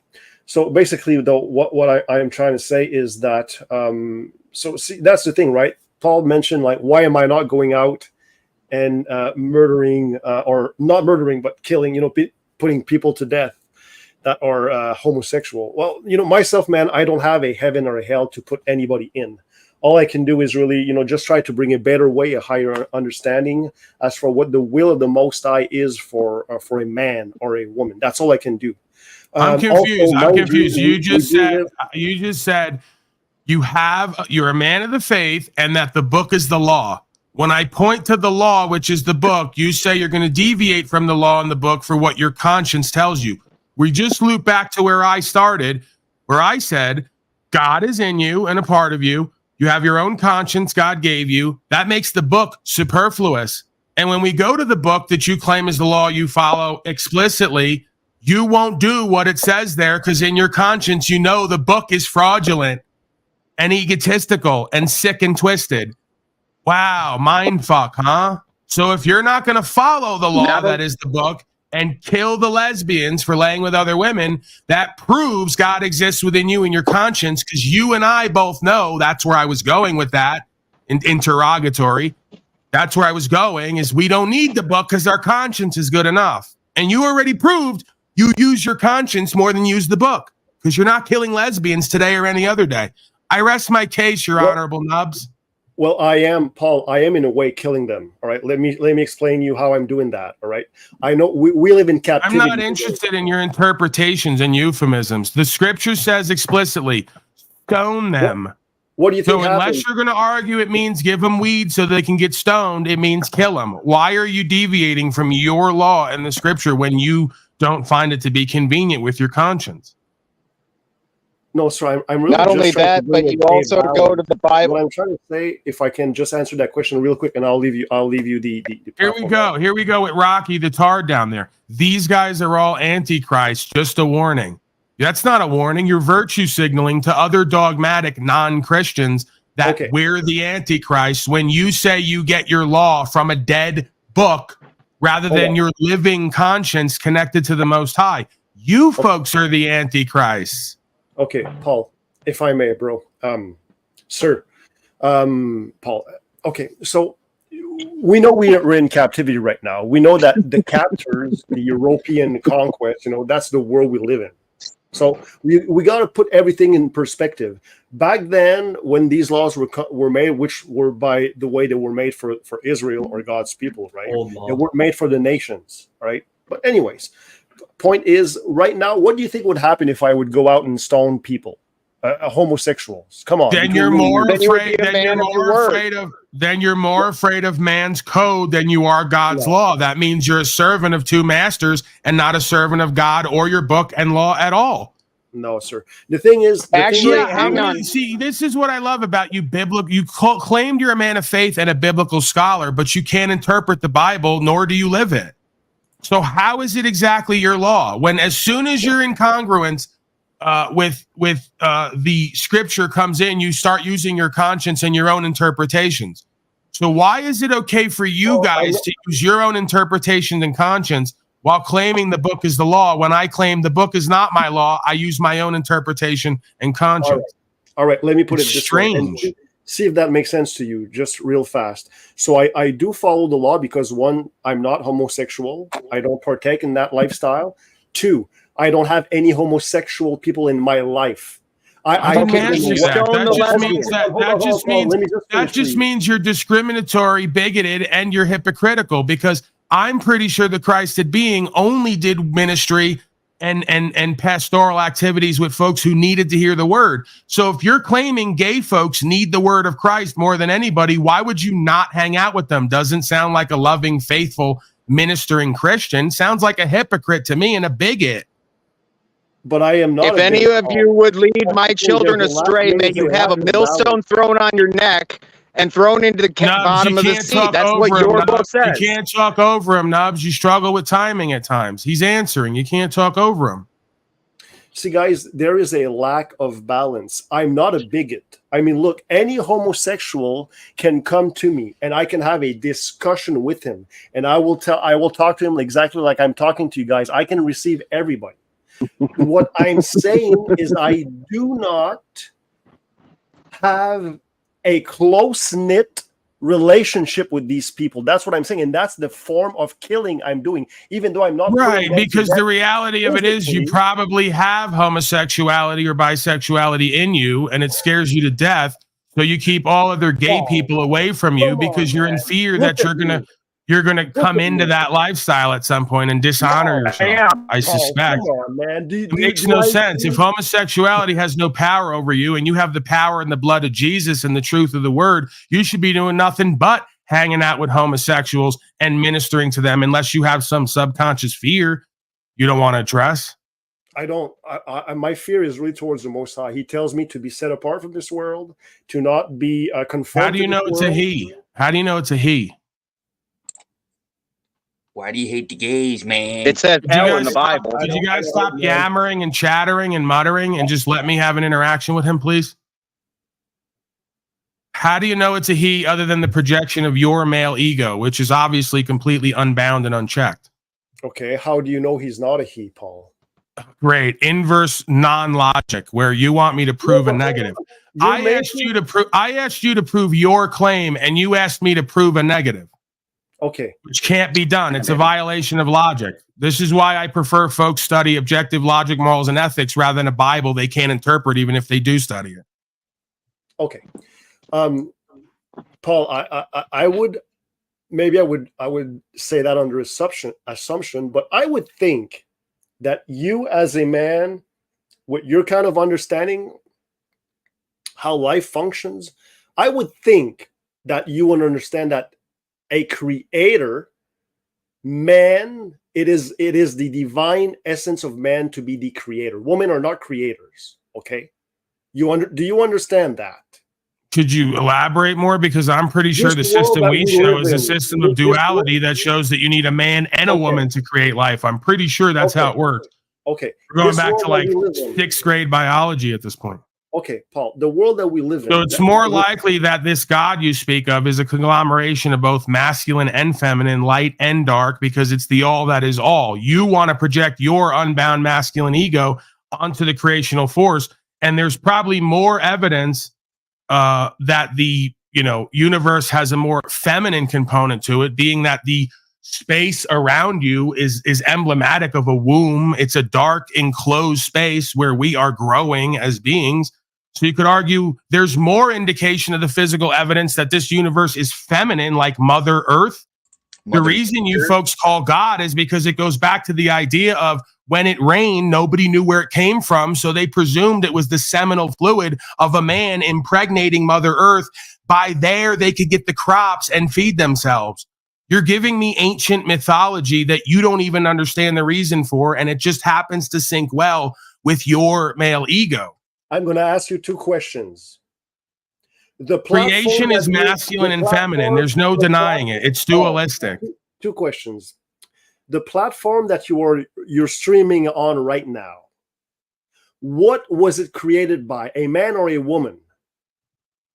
I don't get into like this Okay, well, need okay, to you still, I don't get into this need to like prioritize roof gender that and you how are I dwelling in conceptualize that is God. covering your head, the roof that you're dwelling in, that house, who raised it up, a man or a woman? How is this where are you going with this? Well, what I'm going with this, Paul, is that in order to understand, you ask me the question first, how do I know and how do I that the God or the creator is a he? And this is the response I'm giving you. Man, they are the creators. The seed, when we talk about, if we want to go into biology, the seed comes from the man. The man puts that seed in that woman, incubator, in the ground, and fruit comes from it. Same way that the world we live in, it was raised up by men. And I know So that's an inference then. So you made an inference. There's really no proof there. I mean, nothing can really be proven, but what I'm you just made an saying inference that the creator of this universe is explicitly a male gendered being, and there's really no way to even conceive of that or to have that knowledge. So you're going into knowledge that it's impossible to have and know, and you're claiming to know it. Like, absolutely. That's like the height of foolishness. Like a wise man knows what he does not know, and you're doing the opposite. A foolish man proclaims to know things that are unknowable. You're making this claim for me. I did not make this claim. You're saying God is a man. You're saying God is a man or a male gendered being, and you have no way to prove that. And there's nothing that leads anybody to believe that who's not influenced in a subjective way. The Most High God, the Creator, He is a spirit. And what I'm trying to do, I'm trying to explain things to you in the natural. That's why I'm using these analogy, so that perhaps maybe you will understand the spiritual. He's a spirit. Yeah, that's the thing. Now you're doing presumption and arrogance that you have some knowledge I don't, and you're going to use allegory to explain it to me poorly, I might add. Just stick to being direct and using your experience and firsthand understanding. Don't get into trying to teach me through allegory. I might have to do that for you. I don't know yet. We haven't got to that point. But I just love how you fake Christians presume you always have the teaching to do and everyone else has to do the learning. Call me a Christian. I'm not a Christian. You speak so presumptuously. Well then what would your label be in entitlement? Because you said you're a man of faith and equated that to a book that you claim God wrote and then don't follow line for line. How do you equate that with Christian or Christianity? See, this is we've got a lot, Paul. I just asked you a direct question. This is why I can't get anywhere with anyone, because I ask a direct question and I can't get a direct answer. And the answers I do get that are direct are nonsensical. So I'll ask you again. What entitlement do you go under, if any? You can say, I don't have one. I'm just a man of faith. But I'm asking, do you have an entitlement, a sector that you belong to? Christian, Muslim, Judaism? Is there an entitlement or a religion that you lay claim to? That's all I'm asking. No.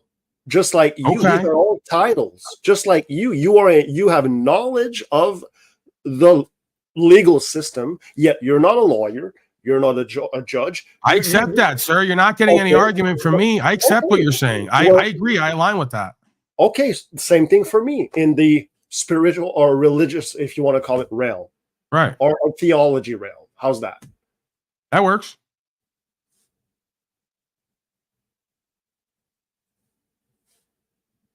Your thoughts, Timmy? Did you have any thoughts that came up? I guess we can cycle back to I know Shay or others. Yeah, I mean, I know O'Shea's probably chomping at the bit. I just want to say something. I think I think a point of clarity might help. It's like one may believe that like the best way that to live in their community is not with gays around or trannies and that kind of stuff, because it is some kind of mental illness. Because like personally, I wouldn't be putting my son in an area where there's an objective man dressing as a woman, like teaching him anything. Like, I don't care if he's a great welder. Like, my son's like, I'm not gonna put that put my son in that environment because I don't want him to think that that's like normalized, right? However, I'm not gonna like. So, but if that being in the private is looks like a man and seemingly acts like a man, but in his private interactions and doesn't tell everybody about it, diddles men. I mean, I can't, like, that's for him to decide. So we're doing private and public. So if he wants to do that, I don't know about it, and it's not like out in the it's open. An ethical conversation. Your sexual proclivities are ethics. It's not morality. If nobody's harmed and you're not fucking a child, there's nothing immoral about homosexuality. You could argue it's unethical, but it's not immoral.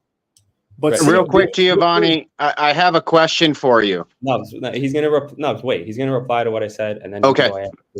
So what actually caught my attention was what Paul just said. Look, he made a distinction between morality and ethics. Now look at this, all right? This is really important to catch. Y'all listen to me real close, all right? So we're going 50 years back. Back then, sexuality was considered mental illness. It would never have been accepted in society. Okay, people need to stay behind closed door. They weren't flaunting that stuff. Okay, so now fast forward 2024. Now it's a ethical thing, right? But think about it. Now that it's accepted, Paul mentioned, look, they're not fucking children. What makes y'all think that 10 years, 20 years from now pedophilia is not going to be accepted like homosexuality was? See, You just did a straw man red herring argument. You just included beings who can't give lawful or legal consent with beings who can give consent. And you're saying, where's this going to go? So we have to criminalize one to avoid leading to the other. It's a violation of logic again. But see, back then, Paul, the important thing is that the reason, can I just be clear here? The reason that I'm saying there's a difference is because moral or immoral comes down to loss, injury, and harm, right? Or a lie told, or a debt failed to be paid. If you're not causing loss, injury, and harm, and you're engaged in consensual activity, there is no immorality. Rape is immoral. Murder is immoral. Theft is immoral. So what happens when an 8 or a 9-year-old immoral? Hold on. You said immoral. You mentioned harm or rape. What happens? The being at 8 or 9 years old is most likely not at the age of reason, nor are they pubescent. So it's already an immoral act. You could argue. But the being is not able to consent. The being is not able to use a mind of an adult to consent to an activity that it cannot conceive of the harm it may do to it. It's immoral. All right. And back then, you know what? Gays, in the 50s, they would be considered the same way as children. Were you around 50 years ago, sir? They don't have the reasoning because they would consider those mental illness. It's the same thing. Again, sir, they considered folks who believe that there was energy in the air to be mentally ill at one point. Like for you, you're appealing to an emotion and a false logic to make your point. And it's usually the foundation of foolishness. We could go to any point in time in history and something that's taken as normal and standard today, based on our knowledge we have today, was deemed as a mental illness. That doesn't give it any credibility or credence, and it doesn't lead to a sound argument in favor or against. We have Rocky here now because he couldn't stop in the chat calling people names and acting like a broken child and pushing his blind faith on everyone. So I timed him out, and that led him to coming up here now and dancing around in the back like a child. So what can I do for you now, Rocky? Because once you put out the virtue signal of a fake Christian biblical scholar, they're all going to start showing up, usually on alcohol, I find, right? On alcohol and alone. And they start muttering and bumbling and sputtering about what their feelers say, but not what the scripture says or what the accurate interpretation is of it objectively. How can I help you, Rocky? You can't help me. If I can't help you, then why are you here? I'm trying to help you, bro. I didn't ask for your help. I didn't ask for your help. Another arrogant, presumptuous fake Christian. I didn't ask for growing up, taking it up the ass. I'll see you later. I didn't ask for your help, and you can't help here because you're not capable and competent. You're an angry, bitter, resentful, lonely drunk from what I've experienced of you. Hey, Paul, I do have a go to the coping mechanism of religion because they're dysfunctional people in the world and in life. So, hey, Paul, if I could ask, the statement you made earlier about people coming in here and alcohol or something, or dysfunctional religious people, are you referring to me? Not necessarily. That's yet to be determined. Giovanni, I have a question for you. In the Bible, does it not begin, in the beginning there was the Word, and the Word was with God, and the Word was God? Isn't that how the Bible opens up? No, that's actually That's not how it. No, the first book of Genesis. Well, you know what? Actually, before I go too far off, let me just pull up some resources here, and I'll be right back with you. No. I'm saying, does the Bible say specifically, in the beginning there was the Word, and the Word was with God, and the Word was God, and the Spirit of God hovered over the waters? That's not what the Bible says? Even Rocky's looking at that one saying, yeah, Nubs knows the scripture. This is what the very beginning, what it says. Genesis 1. This is what it says. Look at this, all right? And it says, in the beginning, God created the heavens and the earth. Now the earth was formless and empty. Darkness was over the surface of the deep, and the Spirit of God was hovering over the waters. So what you were referring to, you're referring to the book of John. In the new okay, regardless, if that's the case, even if it's the wrong positioning, it does say that in the Old Testament, in the book of Genesis, where it says the Spirit hovered over the waters, all that stuff. Now, why is it that the Word of God is what he says then, but it is the Bible then after that? That makes absolutely no sense. It's a double. It's as if his audible word was not good enough because you didn't hear it in your heart, or nor did you hear it in your mind. I don't understand that question, sir. Oh my God, the dogmatic people. Can I jump in real quick, Paul? Just one question. Ali Akbar for that one. Yeah, I know. There you go. Even in the Quran, it says if the woman commits adultery, she's supposed to be like leashed 100 times. I don't agree with that. That's exactly what Paul's saying. You have to go to your conscience. Your conscience would never let you do it because it's wrong. So stop going to the book all the time. A man wrote the book. That means if a man wrote it, something is wrong with it. They're all corrupt. Not saying some of it is not true.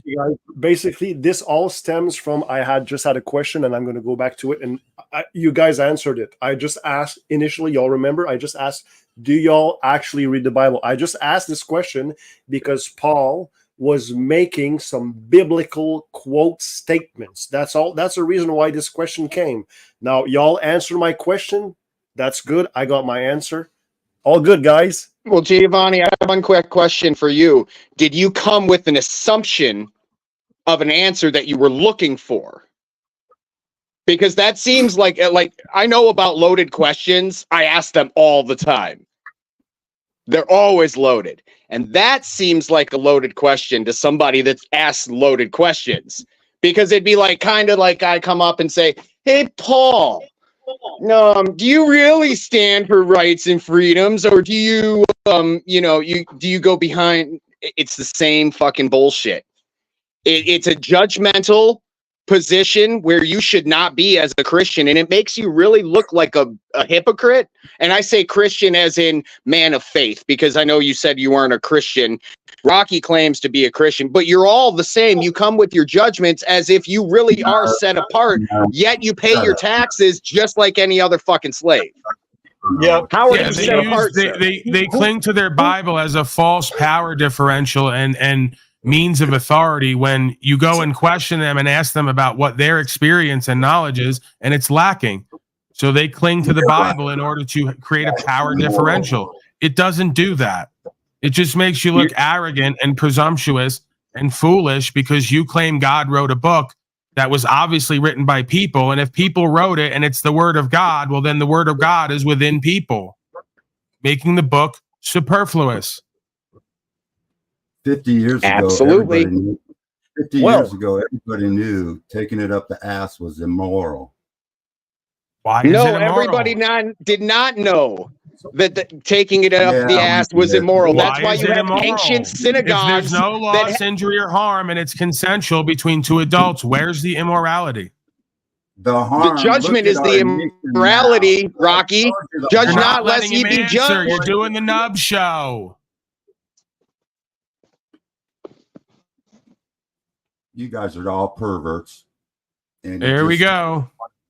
you just More wanna judgments, ignore more us. projections, no answering of the question, more judgments and projections from the fake Christians.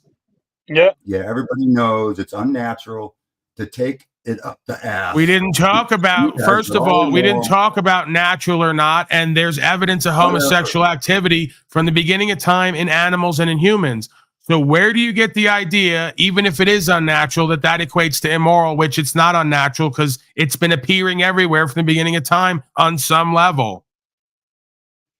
The Bible says, "Be fruitful and If it's multiply." unnatural, who created nature? And why do we see it appearing in nature in humans and animals? If God didn't create nature, therefore creating homosexuality, who Look at our created it? country.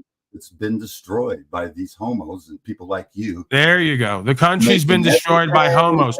No, the country actually has been destroyed by toxic, false strength little boys who claim to know the truth but don't stand for anything in their life, tip back beers all day, and grandstand online and make fools of themselves. Yeah, you're talking about yourself. That's what's right? ruined this country. It's not the You're homos. saying- It's a bunch of little boys who pretend to be men but don't stand for anything in their life, but got a lot to say about other people. Squatters, drunks, homeless, homos. Rocky, Are you describing yourself now? Are these all qualities that describe you? Describing your gang. Dude, Well, how you're do you missing make it. a living, Rocky? You're the daddy of a. How do you make a living, Rocky? Homos.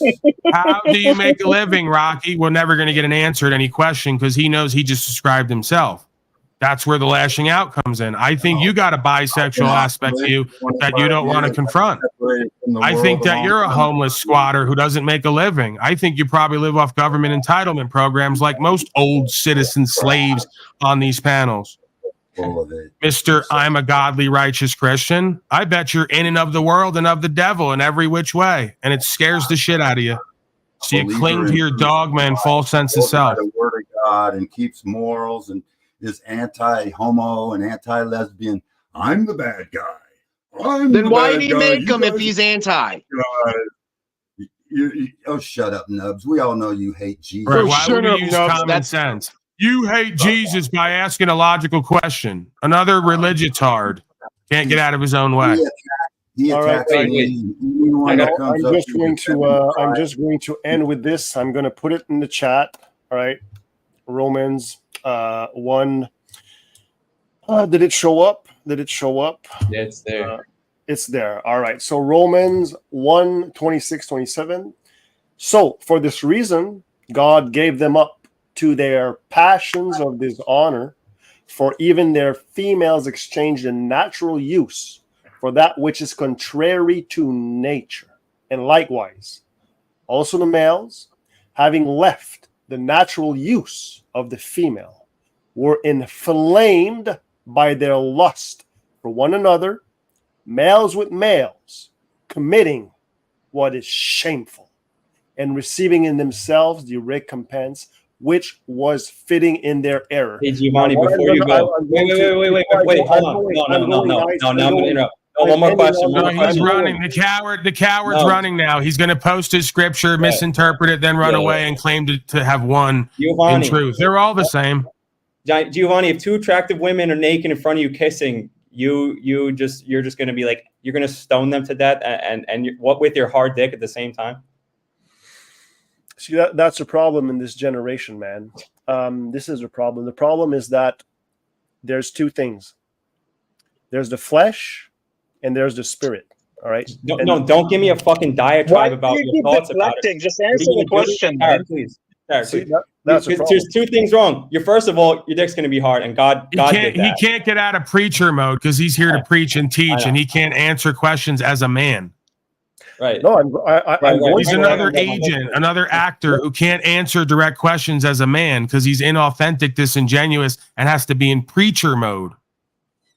right? God naturally Answer the question directly. Don't give us the preaching of the word you don't live. The flesh might definitely be aroused, yeah, but that's what I'm saying. There's the spirit also. All right, the flesh. And what does the is weak. spirit tell you about this? Why is it evil The and bad flesh and is wrong? weak, but the spirit is willing. So what we are, the purpose of what I'm trying to say from the beginning is that there's a dual nature in man, flesh and the spirit, right? So we are supposed to acquire in the spirit the mortifying of the deeds of the flesh. So even though, yeah, maybe the flesh would be aroused, I shouldn't be partaking in that stuff because that goes contrary to the will of the Father. Great. So what are you going to do? You're going to stand there and stone them to death or not? You're going to walk away? You're going to try to preach to them? What will you do in reality? Don't give me a fucking answer the question. See, why are Oh we my talking God, about- answer the question. It's a yes or no question. You're Why are Talcotting we now. talking about two women sucking and licking on one another instead of It talking doesn't about matter. Answer the question. Would you building stone him to death? families? One man, one woman with children, building a house. I Why agree. are we talking about that? I thought you I guys agree. were about building and creating stuff. That's fine. I mean- you won't answer the question. You I don't mean, even go off of the how book that you much say you of live off of. y'all- All right. Hey guys, you know what? I don't want to. I know this is going Why to. are you Why running? are you in your anger, Hold on a Giovanni? second. We got too many cooks in the kitchen here. Where does your knowledge, because you're going to go to the Bible, and in the Bible it says multiple women with one man. Where do you get this now talking point that a family is one man, one woman? The Bible doesn't say that. So see, I don't fathom this, Paul. You are so-called unslaved. You're not answering the question again. Your I'm trying Bible to. says one I'm man, trying multiple wives. Where did you get the idea that one man and one woman is the family structure objectively? One man, three women is a good family structure. I'm not saying nothing against that. Okay, so what happens when the one man and the three women are doing whatever they do in between their family activity, the adult activity, and the women take an interest in each other? Does it become evil and bad and wrong all of a sudden? That doesn't happen in a one man, three woman household.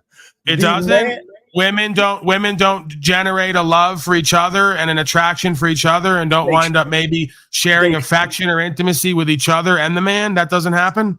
Sexually, it shouldn't happen according to the It word. shouldn't happen. So it does, but it shouldn't, because Giovanni says, the book says, that he can't interpret. Okay. No. Giovanni doesn't have an opinion. Giovanni's not saying nothing. Giovanni is representing the Father. That's what the Father says. It's not natural for a woman to be with a woman. So no, woman should not. When a man, I'm going to put it this really, really simple. A man, he's got three women. All right, that's biblical. No worries about that. But when a man is with a woman, he's with one woman. He's got a covenant with one of each of these women. When they're partaking into sexual activities, they're not having this kind of orgy or woman sucking up on another. No, the man is one woman, one day, and then the next day he can go to his other woman. So how That is many women do you have, sir? How many women are you with at this time? myself. No, the guy behind you. I'm a single man. Yeah, I can't imagine why. You seem like a dream, like just spontaneous, exciting, attractive, compelling. You know, I can't see why you have no women in your life. Okay, While you're how many railing women- against women, are you know, you a enjoying married man, love and. Paul? Do you have a woman? Are you a married man? Oh, there's several women I interact with on various levels. Okay, but so as far as you being a real man, covering these women, having children by them, providing for them, how many of these women are you really covering as a man? What's with the term covering? So I'm obligated to have children with every woman who I have some level of relationship or interaction with. Provide a roof over their So head. now I have to pay clothing, for. I have to pay for and provide for in the modern day every woman who I interact with or have a relationship with, when they're perfectly capable of generating their own value and providing for themselves. What would be the benefit to me of doing that again, other than to feel like a real man in your simp trick society? these aren't your woman, Paul. They're not yours. They could. I be know. maybe I never you. said they were my Maybe- women. maybe You they said could be- my women. I don't do the my yours. It's just my turn. I asked you how many. Are you married? Do you have a woman? You said What yes, does I have marriage multiple women. consist of to you? But they're not your woman. One What does night they marriage could be, consist of to but- you? But their very next, they could be another's. So Right. you don't have a I woman. just said that. You can't possess a person. It's So just your turn to experience with them. So do you did not know how biologically see this is the problem with society. I asked you Y'all another didn't- question that you're not answering because you're too busy preaching to society who's not listening on your channel, so you have to come here to do it. I'm asking you, what is marriage as far as you're concerned? What consecrates or constitutes a marriage? That's simple. That's really easy. If it's simple, then answer the fucking One- question. One man, one woman joined together and they become one flesh. How are they joined?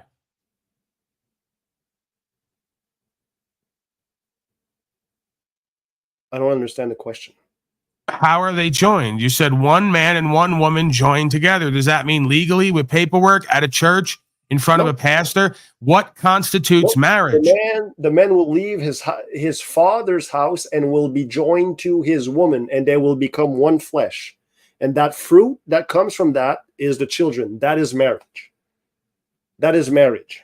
Outside from that, it's not marriage. If What there's no makes you think that consciousness and awareness has to leave their daddy's home and go to another home in order to be one when we're one on the highest level? Well, that's what the word says. Right. That's what the word says that you can't understand or interpret or make any sense out of, which is why I'm like, huh? Where's the actual meaning or application or practicality of anything you're putting forth? You're too busy preaching a word that you don't understand and don't live and can't make sense out of. So explain to us, Paul. On how the are highest you level, one? we're one self. I'm already one with every other being here because we have the same You're consciousness not and one with awareness me. and the You're same not one with equipment, me, a not with body me. that we use to Maybe experience. you're one with Timmy. Maybe you're one with Knobs. Maybe you're one with Tarek, but you're not one with me. You got nothing with me. You're absolutely right because you don't know yourself and you're not a holistic being in yourself. You're a broken, infractuated being who needs a static, dead word and a book in order to live as yourself rather than the self-knowledge of the creator and the creation. You're just parroting what you've read and you have no application for it. You're not even living it. Well, your words, man. All right. So what would you How suggest? are you going to maintain a relationship with a woman being this big of a presumptuous, arrogant douchebag who keeps parroting other men's words but can't make a relationship with the person you're speaking to? That's right, why well, you're single, in because a there's no nutshell, woman who's going to deal with your in a presumptuous mansplaining and parroting of other men's words. Paul, There's not a before I woman go- out there who's going to deal with it. The only one who might is another religitard like you who's thoroughly indoctrinated. Notice You're going to how- have to go to the notice Philippines how like y'all- Timmy and buy a and woman. This is why. Sorry, this is Timmy. why I didn't mean you were know- doing that. This is why I know I'm in the right path and y'all are not. I You know, because why? every time someone Because tells you you're a I've moron, been you're being called- I've persecuted been for called a righteousness. religious tard. I've been called full of names. I've been Right. but- That Wait, doesn't wait, mean that you're hold on, right. hold on, You're not hold on. blessed. What? You're not the blessed who are persecuted. I'm telling you, you're an ignorant, arrogant, presumptuous, dogmatic, typical example of a fake Christian.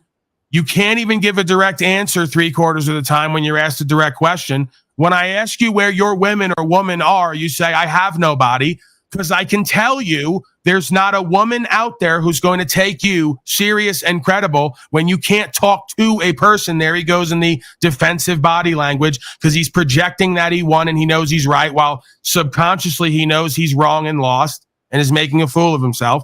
There's not a woman out there, nor a man, if you decide to lay with men at some point, who's going to put up with your arrogant, projecting, ignorant, dogmatic parroting of another man's words from thousands of years ago that you obviously can't understand or interpret accurately. They're probably going to see you as a dick and not want to deal with you, man or woman. That's been my sentiment here today. You haven't revealed anything. You haven't told us anything new or that we haven't heard before. And what we have heard before that you've told us is all nonsensical and can't be applied or understood properly.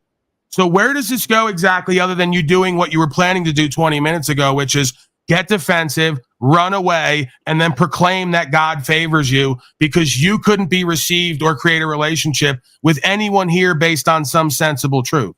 Where does this go exactly? Defense, I didn't know I was muted all the time, man. My bad. Shit. But you got to get better at your awareness. That's what you should work on. Instead of becoming more aware of the words you're going to parrot, just get more aware in general. Calling me all tards and all that stuff, and I know that's what it seems to be. See that I know that's why I know I'm right because I haven't not used no derogatory term. Dude, hard literally means slow. Wait, hold on you are a second, slow. Timmy, that's how these people know they're right in this video. Is because the narrator called them retarded. They're doing what's right. Wait, no, that's buttered sausage. Before I go, slow over and over again. In a nutshell, in a paragraph, Paul. Before I go, what's your solution for me? I'm a religious nut-tard. I'm all this and all that. What's your solution for me in a nutshell? This is my solution for you. Watch this video over and over again on loop. Usually, the mentally retarded are divided into classifications: the educable, the trainable, and the custodial. Now, you see right off the bat in that video we just went back to, we flashed back, it said the educable, the trainable, and the incorrigible. You are one of the incorrigible retarded. You can't be educated and you can't be trained. You've already been mistrained and miseducated so deeply that I can't get you back out. That's why I say you're a religitard. Because you just keep parroting Jeremiah 1:5. Like wizard, you just keep parroting scriptures, but you have no firsthand implementation and application and results to speak on for yourself. You keep going back to the book. Keep going back to what your preacher and other religious tards told you. You don't come on here 3 hours a day and do like me and talk from the heart with my firsthand experience of the quote unquote Holy Spirit and the creation and the law. You don't do that. And you don't answer questions directly. So I know you're a fake. I know you're a fraud. I know subconsciously, if not consciously, you don't know what you're saying to be true. At best, you're a believer. And the only reason you believe is because you need a convenient coping mechanism to cope with the fact that you have little to no power and control in yourself, in your life, and in this system. There's a fine line between worshiping God or having a relationship with God versus claiming to be God-like. And then when you're asked direct questions, have little to no answers other than the words of other men. And just so you know, it kind of oozes off you folks, like Nub said. You guys are presumptuous, arrogant, ignorant, and you're not sensible when you're asked questions and you're forced to answer so we can understand you. You can't create a bridge to your understanding and our apprehension. And no, I don't believe you're just so bright and so spiritually enlightened and I'm so dumb that I just can't understand it. I think that's what you'd like us to believe, but that's probably not the case based on the experiences that we've had here, right? So, you know, I could get into the background, but they'll never answer directly. Hey, bro, do you do this, this, this, and this? And they'll do it all. They'll be a part of all of it. But they'll have a reason why when they do it, it's godly and righteous. And when everyone else does it, it's the behavior of the heathen. You know, wonder why, by the way, folks like this are always alone and angry and bitter and projecting. Because subconsciously, if not consciously, they know there's not a woman or man out there who wants to deal with them. The reality of it. Well, the other thing that I just can't fathom is how somebody that knows that they have a specific book that they're reading out of, that they attempt to prove anything with that book that is true when the book is the thing that is in fucking question. And their morals and their ethics are the thing that is in question, which is ironically in those books. Yeah, these are the same people who go and become priests and then wind up fucking a little boy because they can't find a woman to mate with or procreate or create a relationship with. They're so depersonalized and indoctrinated. Paul, let me ask you, I mean, in all honesty, I mean, how many people do you, I mean, how many women do you own?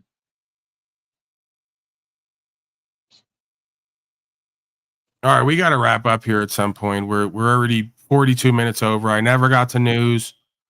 Never really got to too much auditing confusion. We got to a little bit, but whatever. There's always tomorrow. Yeah, give me the final word. We're going to wrap up. I'll be back tomorrow. Final and words. we'll- Don't trust Christians. I'm out. Right. I mean, again, if we're going to do the Christian thing, because I don't think anybody who's actually a Christian would call themselves a Christian. Go figure that out. You know, there's kind of like the more true enough word or understanding or interpretation of what this experience is, how things work, versus the dogmatic fake Christian who just parrots words out of a book, but can't give you their firsthand on the ground connection to those words and how they live. There's a disparity there. There's a cognitive dissonance, it would seem. Yeah, I'm not going to make an enemy out of the human form in order to justify or uphold the spirit, right? We are non-being, we use beingness. You guys see the whole world in black and white, good and evil. Sometimes you got to go beyond good and evil in order to reconcile. So we have a body, we are spirit, they work in tandem. They're not supposed to be at war with each other, I would think.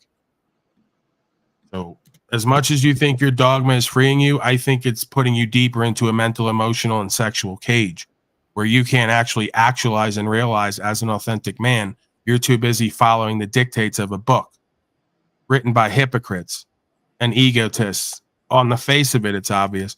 Go ahead, give us the final word, please. Yeah, no, I mean, I just wish if folks want to talk about all these things and morality and ethical understandings, like, please, like, attach it to something in your life and stop like doing this thing where you just say, well, it's in the book and maybe God will do something about it. It's just like, well, can you like just live it? Is that possible for you to live the understanding? And this is like a message for all the folks that do call themselves Christians. It's like, you know, what's the point even of reading the book and then saying you understand or don't, and then saying, well, it doesn't matter because God's going to do it all anyway. I mean, it's a bit bizarre. So perhaps, but again, that's to me, the whole crux of the whole problem is that this book strips you of your power, makes you think you don't have any, and then you just think, well, I'm just gonna drink myself into stupidity and have my miserable job and my miserable wife and my miserable 2.5 children and to pay all the slave tax. And what's the point? Oh, maybe God will send down one of his beings at some point.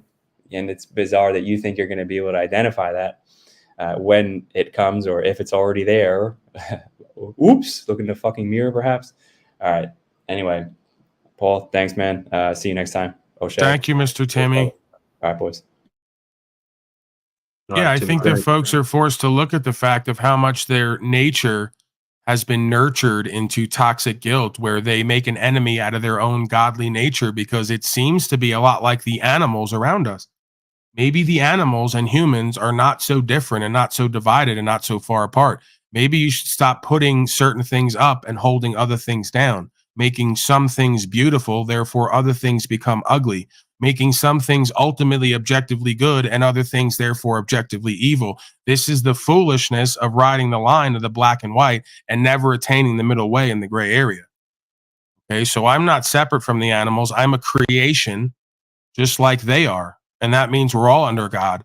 So when I see that I have some animalistic ways, I start to contend that that is my instinct, that is my nature, that is the way that God made me to be. My task is to control that and direct that, not to obliterate it or ignore it in my arrogance.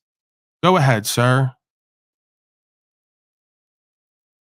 Yeah, thanks so much, Paul. I went over to Chili's Live to invite the people over here for today's show, but then Greg B, his moderator, says, you and anybody else over there don't give two shits about Chili. You're just trolling, which is false.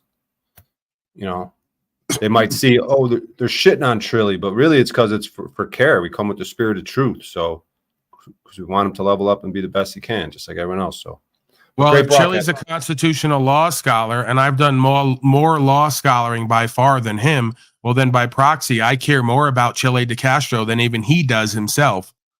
Go figure that out. Yep.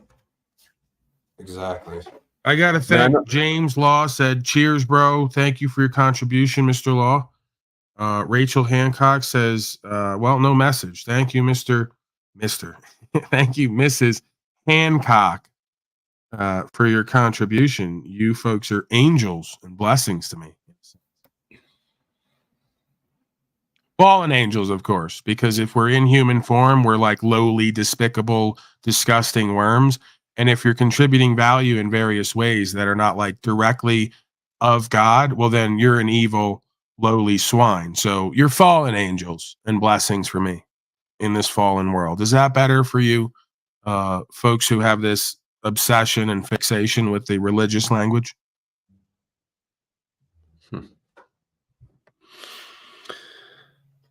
Yeah, thanks so much for the broadcast today, Paul.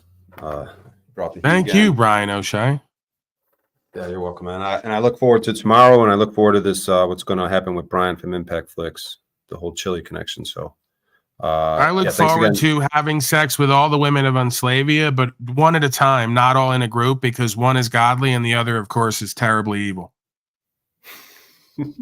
I hate to be the bearer of bad news and disappoint you, but that's the way it's going from here on out. For God, for Jesus, and the children and the women. There, I said it. It's done. One at a time. All right, chat. Get ready. We're coming. All right. Thanks, Paul. I'll see you guys later. Bye. All right, bye. You guys are cool. All right, guys. Guys, we come here every day. I play a broadcaster online. It's gone great. I'll be back tomorrow to do it all over again, somewhere between 12 and 3 MDT. Shout out to Brian from High Impact Flicks. You earned my respect this week. I can't deny it, I'm not going to come on here and hate and talk shit and be duplicitous. So it is what it is. We move forward. We long game it like always, and we see what more is revealed through our interactions. Mazel from out west. I love you folks. If you don't love me back, more importantly, forget about me. If you don't love the truth back, I'm probably going to tell you politely, euphemistically, to go fuck yourself. Okay? But I do that for safety. It's because I care. All right. I'm out of here. Say goodnight to the bad guy.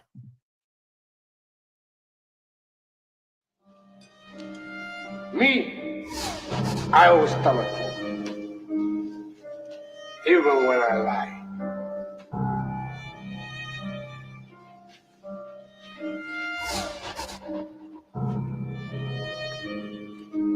So say good night to the bad guy. Come on.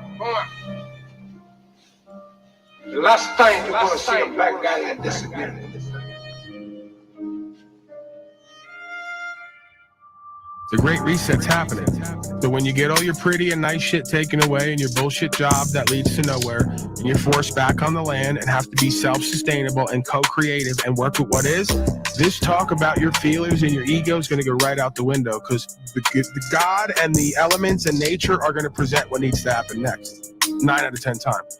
That's the difference between me and you. I got it in me, not on me, just like you do. I'm trying to work it out, bring the subconscious to the conscious and figure out who and what I am. Am I good or evil? Am I real and true? Am I a narcissistic, egotistical deceiver? That's the difference. I'm actually authentically trying to work it out while you lie to everyone and project your negative aspects of self onto me, and I don't appreciate it. And the universe don't appreciate it either. And the students of life in this audience don't appreciate it either. This isn't about love and money. This isn't about chasing bags or anything else in and of the world. This is about the philosophy, right? The love of knowledge, the love of wisdom, the love of understanding of self and applying it to actualize and realize and get better results for yourself and everyone else. I thought that's what we were doing here. So let's get the game back in its proper perspective. The motherfucker doing this shit shouldn't have to talk about it because you folks want to lie on it. It's embarrassing to me. I didn't come on here with the intention of the understanding that this is supposed to be for business or a hobby. That's why I show up the way I do 500 days straight. That's why I have a care in my heart with passion. That's why I do what's true and what's right and see through you motherfuckers and get amazing results for me. We can't allow the generalized experience of life and everything it has to offer, good, bad, and indifferent, to hold us back or keep us paralyzed or keep us fearful or self-doubting or unloving and uncaring of ourselves. How do I know? Because I look into me. That's all this is. I can see further than the rest. I can interpret beyond what's told and shown, and I can amalgamate and communicate the cause and effect and the root of the state of consciousness and awareness. That is a astounding testimony to the work that I've done on myself in this world and in this life, and the practices I've walked with other people. The question and answer, the fellowship, the co-creational endeavors, and the conversation that leads to understanding. But again, we can't appeal to false emotions and false authority. That is the cornerstone of cognitive dissonance. He can't say that I'm respectable, righteous, honorable, presentable, and then I have balls, and then turn around and hate me or catch feelings over me being that and living that when you don't like it, or when it doesn't turn out as favorably for you as you would have hoped or expected, right? That's the theme of a true common bond that goes long term versus the shallow, materialistic, worldly connections that come and go. Yeah, it is what it is. Some people are down forever. Some people are down for the ride until they got to get off, right? And some people ain't down at all. So through the life experiences, firsthand experiences, through the tests and challenges, you learn more and more who and what is meant for you, and who or what is probably not going to be able to sustain the ride. And that's okay. God of all media.